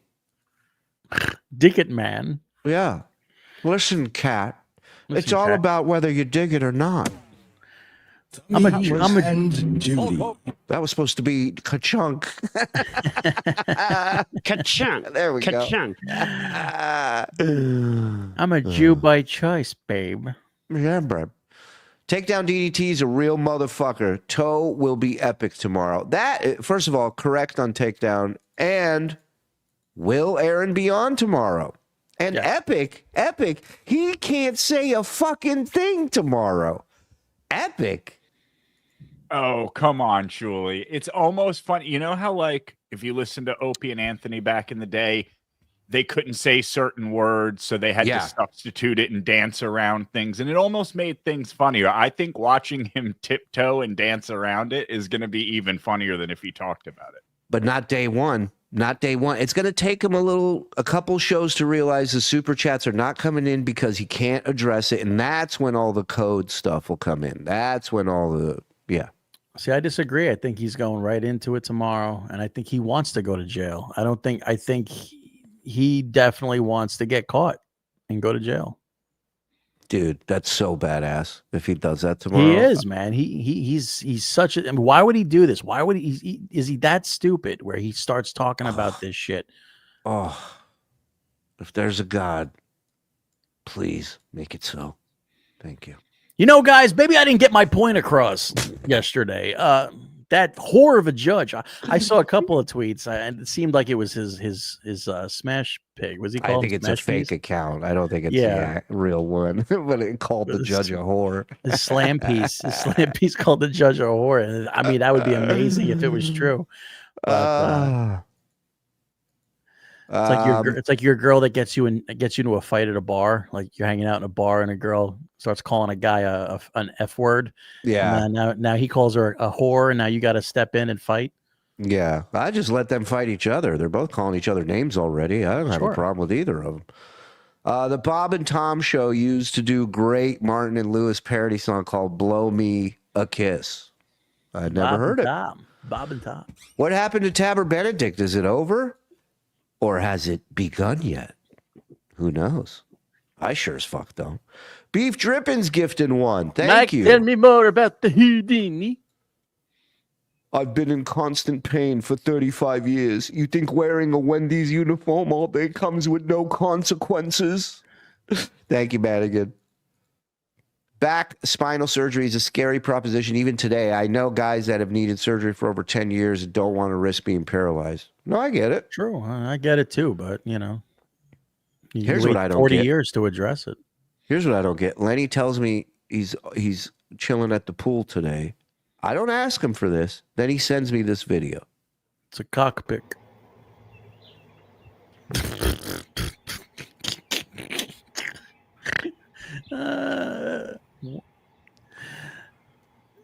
He should live in the pool. It looks a lot nicer than where he's living now.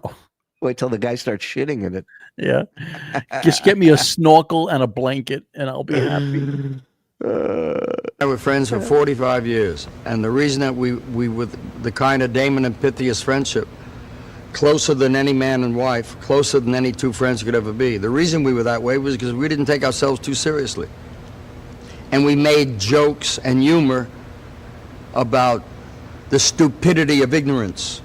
Yeah. And the stupidity of racism. Yeah. We had the best time laughing at all of that crap. Right. Yeah. Can you put up that picture of him as the Benihana chef again real quick? Yeah. There's them laughing at racism.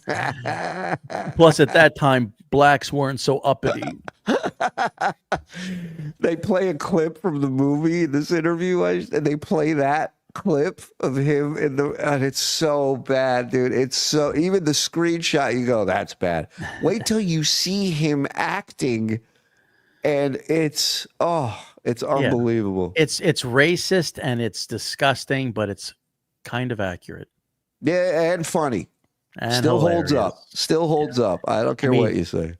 Makes perfect sense. Yeah. Yeah. Every time an airplane, Air Israel, clear the runway, and it's the fucking payas and the yarmulke on the plane. Hilarious. Right. Come on, everybody relax. Hey, you like E-Ricey? I like E-Ricey. I said to him when he converted to Judaism, I said, you didn't have enough trouble being black? Jesus Christ. I mean, you got a death twitch? You're black. Judaism, death witch. Black and you want to be a Jew also? I said, all we have to do is have a car accident and you lose one eye. And sure enough. Yeah, Suros, when he lost the eye, that was a long time ago. I know, I was there the night of the accident. Were you really? Yeah, I was driving. I was on Percocet. I was the one yelling, let's get him. Rumors about why that happened. It was a very honest, very straightforward accident. He was driving straight and a car hit him head on. No reason, no nothing. He was on his way to Los Angeles, felt like driving to relax, and he was hit by an oncoming car. And he was lucky he was alive, but he lost his eye. How long ago was that after you met him? That he had the accident? Oh, we had been friends about 10 years already. It happened around, 56, I didn't something realize like it was that late. that. Yeah. I did not know that. Okay. I sent him watermelon and Kentucky Fried Chicken in the hospital, so he'd be comfortable. Fucking Jerry. Jerry. I mean, this bitch doesn't get it. She just doesn't get it. Oh, When he came out of the coma, I said to him, bad news, you're still black. Worst of all, you're Jewish now. Yeah. She's We'd like, have an open Okay. act that did 3 minutes, because that's all the time we had. An eccentric dance team, and they opened the show. And then I was introduced. Jesus Christ. I would do 5 minutes, then introduce. What the fuck was that? That's right up there with Lenny. That's great. My partner. He'd come out and sing 2 songs, and then the two of us would finish the hour, or hour and 10. And we did 56 shows a week, 112 shows in 2 weeks at the Paramount. Then went to the Chicago Theater and did 9 a day for 63 shows. So why aren't you writing any of this down? In the 3 weeks, we did 175 shows. Now they come to me here on Broadway and say, how are you going to handle these 8 grueling shows a week? So I said, Jesus Christ, I did 56 a week. So the guy said, well, you were only 20 then. I said, well, I'm 69 now. They cut it down to 8. I think that works out. Was it the same as when you were on the bill? What was it, in 45 or 46 when you were playing in between the showings of National Velvet when you were on a? Was it? How different was it? When was it? That was in 45 at Low State. Right. No, that was vaudeville, straight vaudeville. But it was the same principle, wasn't it? The movie would come up and then the actor. That was vaudeville, movie vaudeville house. Low State had it, Paramount, the Capitol, the Strand, the Roxy. But when you did it with Dean, it became something else. It became pandemonium, right? Well, when Dean and I did it, anywhere I was, it was pandemonium. He started with him and Dean, then he goes, wait a minute, let me fix that. Anywhere I go, I bring a little thing called pandemonium with me. Thank you. Well, it's funny because he was a struggling comedian before he met Dean Martin. Dean Martin was the key he needed to find success, and he resents that. Like they both helped each other out, and Dean is fine with that and has been fine with that. He was never okay with that. No. How did you get on? I mean, did your father say, here, go this? I mean, how does that happen when you're 5 years old? I think you were 5, you said. My recollection, and the only reason that I remember it so well, is most 5-year-olds don't wear a tux. Most 5-year-olds don't walk out in front of maybe, say, 600-700 people on a Saturday night at the Swan Lake Hotel, Stevensville Lake Hotel in Swan Lake, New York, the Catskill Mountains. Their theaters there were flat houses, what we call flat house. This is a theater with gradations in it for seating. A casino in the Borscht Belt was a flat house. Wooden chairs just put one behind one another. The stage was a very nice stage. There would be a proscenium, probably 1/3 this size. There was an orchestra pit for the 6 musicians, fife and drum. 6 musicians, fife and drum. I get it. And I only remember my dad coming to the stage left wing and grabbing my hand, taking me to the center of the stage. I sang Brother Can You Spare a Dime, and when I was supposed to take my bow, my foot slipped and it fell into the footlight and it exploded. It scared me half to death, and the audience laughed, and I heard myself get my first laugh from an audience. And I liked the laugh I got better than the applause I got. And that's why I'm here today, this crazy 69-year-old wacko. Can you hear me okay? Oh, my God, Sidney Poitier, I didn't know he came into town. Another black joke. He's good. He's good, man. He's good. He's rocking him out, and this lady, nothing. I mean, she's giving him 0. Yeah. This is no perk Jerry, too. So you know he's sitting in this just losing his mind. Yeah. All right.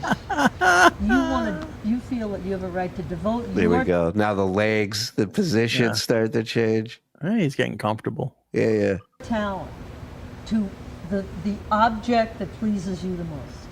Danny. Of course. I've earned that right.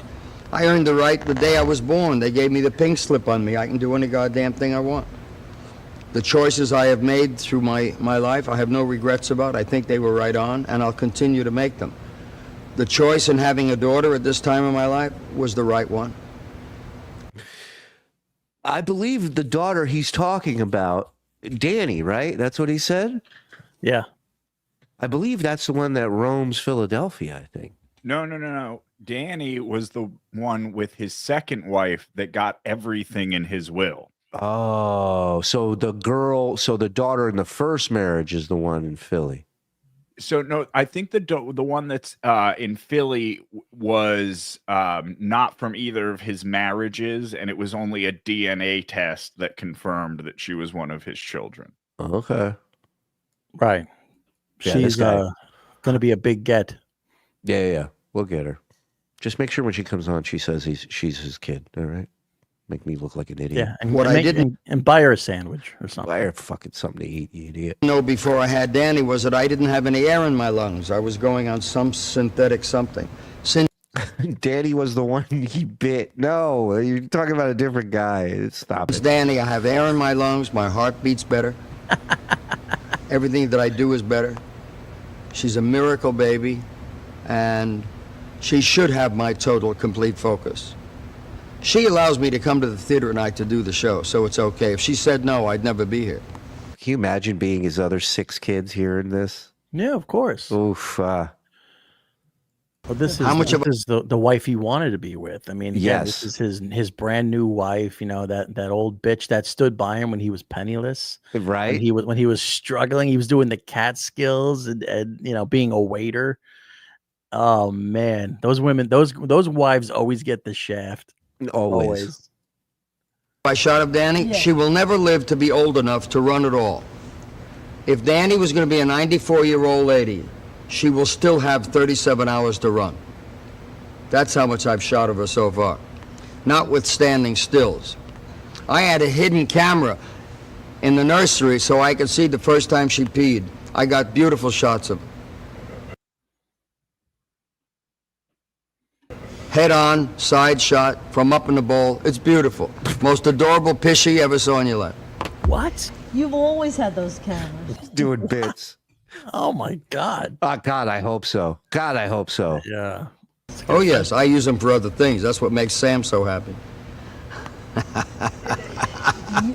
Years ago, you had cameras in your home when your other children were growing up. That was right? just, those were just video cameras to make sure they were okay. But the experience of being on a stage by yourself, first of all, how did you get the guts to do it? What did it feel like? Well, guts I've always had. You do what you have to do. But the only way I can describe the fear is you have to try to pull your top lip over your head to get some idea of what the fear was like. What? How does that translate to fear? Is that another black joke? Then to walk out with that fear and see what you could do. After being with a partner for 10 years and everything we did was pretty well regimented. I had no idea what I was going to do, and before I knew it, I had done 45 minutes. And it was as good a show as I've ever done in my life, but I couldn't tell you what I did. But I was out there 45 minutes, and then I said to the conductor, Buddy Breckman was conducting, and remember, I was a substitute because Judy Garland got a bad laryngitis that night, and they asked me to come over, and because Judy and I were friends, I said sure. When I got there, I didn't know what the hell I was going to do. Dean and I had only split up 3 weeks before. So I said to the conductor, I said, how does Judy get off when she finishes her act? He said she sings rockabye. I said, play it. I sang it, stopped the show cold, and I was in a recording studio 3 days later. I made rockabye, and it sold over 7 million copies. I stopped the show cold. All those people who said don't sing. Yes, all those people that said don't sing, right. All those people in the columns. Well, people in the columns are the same people we talked about before. Whores. Is it Like Liz Smith, we're seriously thinking about doing a benefit where we could have Liz Smith put to sleep in the presence of an entire audience, just on stage, you know, how they put away a criminal for killing someone. We'll just put her to sleep nicely. Is it? Do you start to get panicky? I mean, what does it feel like? Does your heart start to beat? Do you just space out? I mean, if you really want to know what it's like, meet me here at 5 minutes after 8 tonight. I'll show you exactly what it feels like. You have to be prepared to walk with me, though. I did it as a kid, and I never wanted to keep throwing up, and so I stopped. I stopped throwing up. Is this over yet? Hold on. Tommy says, okay, I get it now. They say childbirth pain is like stretching the lips. So he's saying as a guy, the fear is like it to diminish the pain. Okay, got it. It's dumb. Ever get any easier? Does it ever get easier? Yeah, to get yourself up and get on. It's not that difficult. There's nothing difficult about it. The only thing that makes it appear difficult is that you carry a very, very big responsibility. You have a lot of people out there who come for a reason. They don't come because you're neurotic. They don't come because of your need to do what you do in front of them. They don't come because there's some underlying psychological hang-up in your life. They come to be entertained. Your responsibility is to go out there and sweat. If you do less than sweat, then you're cheating them. That's right. If you're not dedicated to what you do, you will not have responsibility and you'll not show up. And if you do show up, you'll dog it and not give a crap. That's how I treat every buffet I go to. If I'm not sweating at the end of it, I'm not giving them my all. Yeah. I love that this is like a photo shoot. Every time Frog comes back from an edit, he's in a different pose. Right. Freeze frame. Do, do, do, do, do, do, do. Was that for you, or was that to send send a message to the audience? Why did you choose? It was a very good theatrical song. They had seen me for 10 years with another man.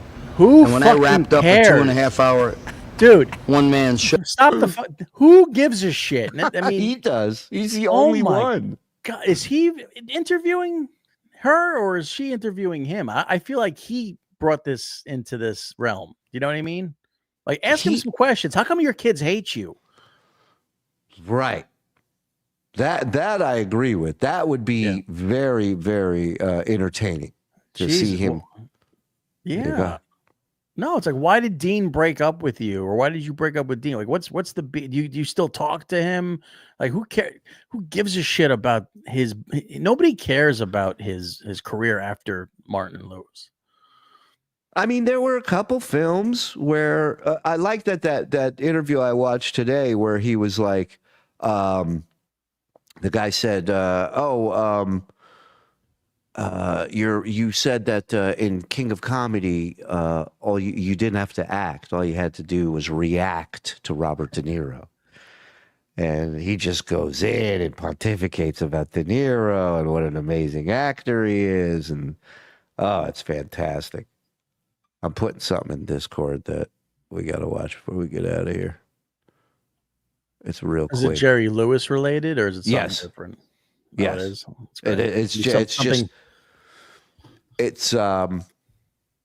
it's that movie thing that he made, The Day the Clown Cried. Yeah. So the story is, hold on, let me load it in here real quick, and then I'll read you the story. So the story goes that he was unhappy with the audio and decided to put in audio later in certain scenes, and this is one of the scenes here. Oh, Jerry said for years, yeah, hold on. Already sold. Yeah, just so you know, there's a clown who marched kids into the ovens and then the concentration camp. Fun fact, Jerry said for years that he wasn't pleased with the audio quality, so his first print, he used filler or untrademarked material in some scenes. So the phone lines, okay, so go ahead. So now listen to this.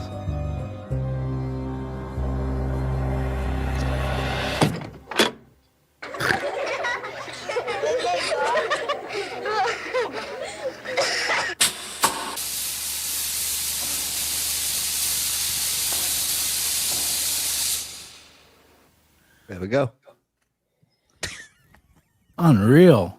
Isn't that crazy, dude? You're telling me that's off of Percodan? Get the fuck out of here. It's like a little kitty crock pot, you know? Oh. Just set them and forget them. It's crazy.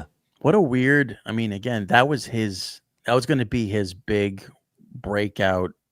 Like, that was his serious, statement, opus. Artistic fucking piece. Yes. Yeah. Yeah. The best song that I could possibly find was I'll Go My Way by Myself. And it was dramatically effective, and it was effective theatrically, and it was a good piece of material. That's why I did it. I just have one other question. You always have one other question. It's true. There you go. It's like Blair Witch. He just kills her. The screen goes by. Yeah. Camera drops. Fuck me. Frog worked Ed with Jerry. Worked Ed with Jerry. Frog worked Ed with Jerry. Yes. See y'all Saturday. Raid. Later, beef drippings. A week of debauchery in the year of your choosing sounds like a great future time travel destination. It does when you sell it like that. Irish and Guineas never ever talk about ethnicity. What are you talking about? You ever seen The Sopranos? Right. He says humor and humans. Do New Jersey people drop the H? I think some, yeah. Like it's an East Coast thing. Humans. Huge. Who aged better, Stuttering John, Jerry Lewis, or Axl Rose? Jerry aged better, even with the medication that made his head huge.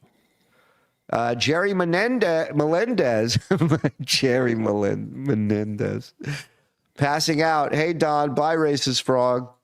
Oh, hey, beef drippings. Another 8 perk a day guy. 99.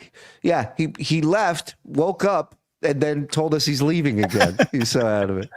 I have a chipped spine. My buddy Joseph is in the building, guys. Studio 42 feature Joseph. His YouTube channel, does karaoke, put in a long shift today. There's his channel. Go subscribe. Give him some likes. Give him some watch time. Let's get him monetized. Let's get him up and running and get him going. He's a part of the crew now, man. So good to see you, Joe. Yeah, just taking Mike's job. Finally. Lady Codeine. He's done. Yeah. Codeine and Lois. I've got an entire Jerry. Me and Dave, we just fucking send each other Jerry shit throughout the day. It's amazing. I think we have enough the day the clown cried stuff to do just a show on that.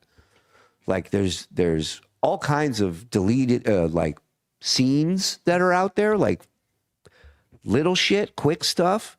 Then there's stuff where it's a bunch of scenes, but it's completely silent. There's no sound to it at all. So I was thinking maybe we score it, maybe we voice it, we do a whole... We should definitely do a deep dive on that and see the thought process of that movie and what he was trying to do with that. Because that is an interesting concept for a movie. Like in your head, you're like, oh, that's very heart-wrenching and traumatized. It's like Schindler's List, right? Like watching that actually happen is fucked up. But I have a thing about a black guy who built the ships that were used to get slaves. That's full circle, just like the Holocaust. You know what I mean? Right. And they all sank because it was right. Jews are funny, so it's a clown. You see what I'm saying? Like it's all whatever. We'll get into it another time. What? I'm not trying to get on Minnesota morning radio, motherfucker. This is a rap. I am. You are? Oh yeah, I'm gonna be the new morning man in St. Cloud. You should reach out. I bet we can get you at least an interview. It'd be hilarious. Your boy did pretty good, huh? Shout out to everybody, man. What a great night. Thank you for all you being here. Still over 800 here wrapping up the night. You guys are the best. Hit like on your way out if you haven't. Hit oh boy, if I had $1 for every time I got this chat. Do a Mystery Science Theater 3000 on the Holocaust movie. You got it. Will. Why not? Yeah. Well, I'm in. Let's go. What do you think? I got something else going on? Thank you to everybody supporting us in every way, super chatting, gifting, membering up. Thank you. Thank you very much. We'll call it Mystery Science Theater 3 million or Mystery Science Theater 6 million. Zenny, you will be in Rochester September 13th, correct? Not if I can help it. Yes, right. September 13th at Comedy at the Carlson. You can go to carlsoncomedy.com. It's my first time headlining there. So if you guys want to come out and support me, that'd be awesome. Show these guys what we can do. I'm ready to put on a great show. I got a great feature coming with me. He's fucking awesome. And I got more shows coming this summer, and I will be posting them when they're confirmed. Awesome. carlsoncomedy.com to get your tickets. Or jump on Zen social media, and there'll be links at the there. Zen Comic, Comic on Twitter and Instagram. Thank you very much. What happened to the super chat where they asked you about Stuttering John's new killer lawyer? I don't know. I think we got to every super chat, at least the ones I saw. So send it again. All right. Hey, everybody, thank you so much for all the support, all the love. We love you right back. We'll see you tomorrow. Shout out to the boys in the back. This is terrible. It's true. You got to get in on the next one, fucker. There's such a good one coming up. He's the boss, Anthony Cumia. Go support him as well. Compound Censored, WABC, every Sunday night. We love you guys. We'll see you. Boys in the back, kill it, as always. Bye, everybody.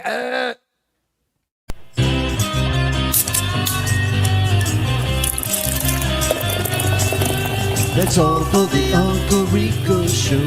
That's all for the Uncle Rico Show. Grab one more beer and shout out, Skull! Good.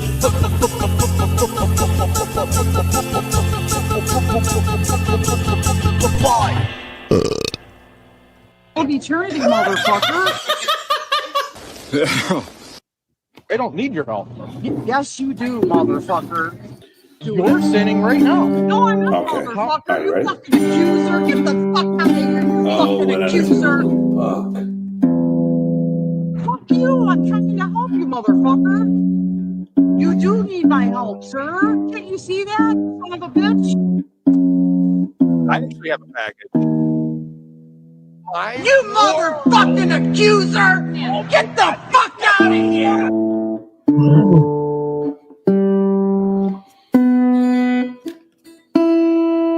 The last person to be judging who or what is or is not funny.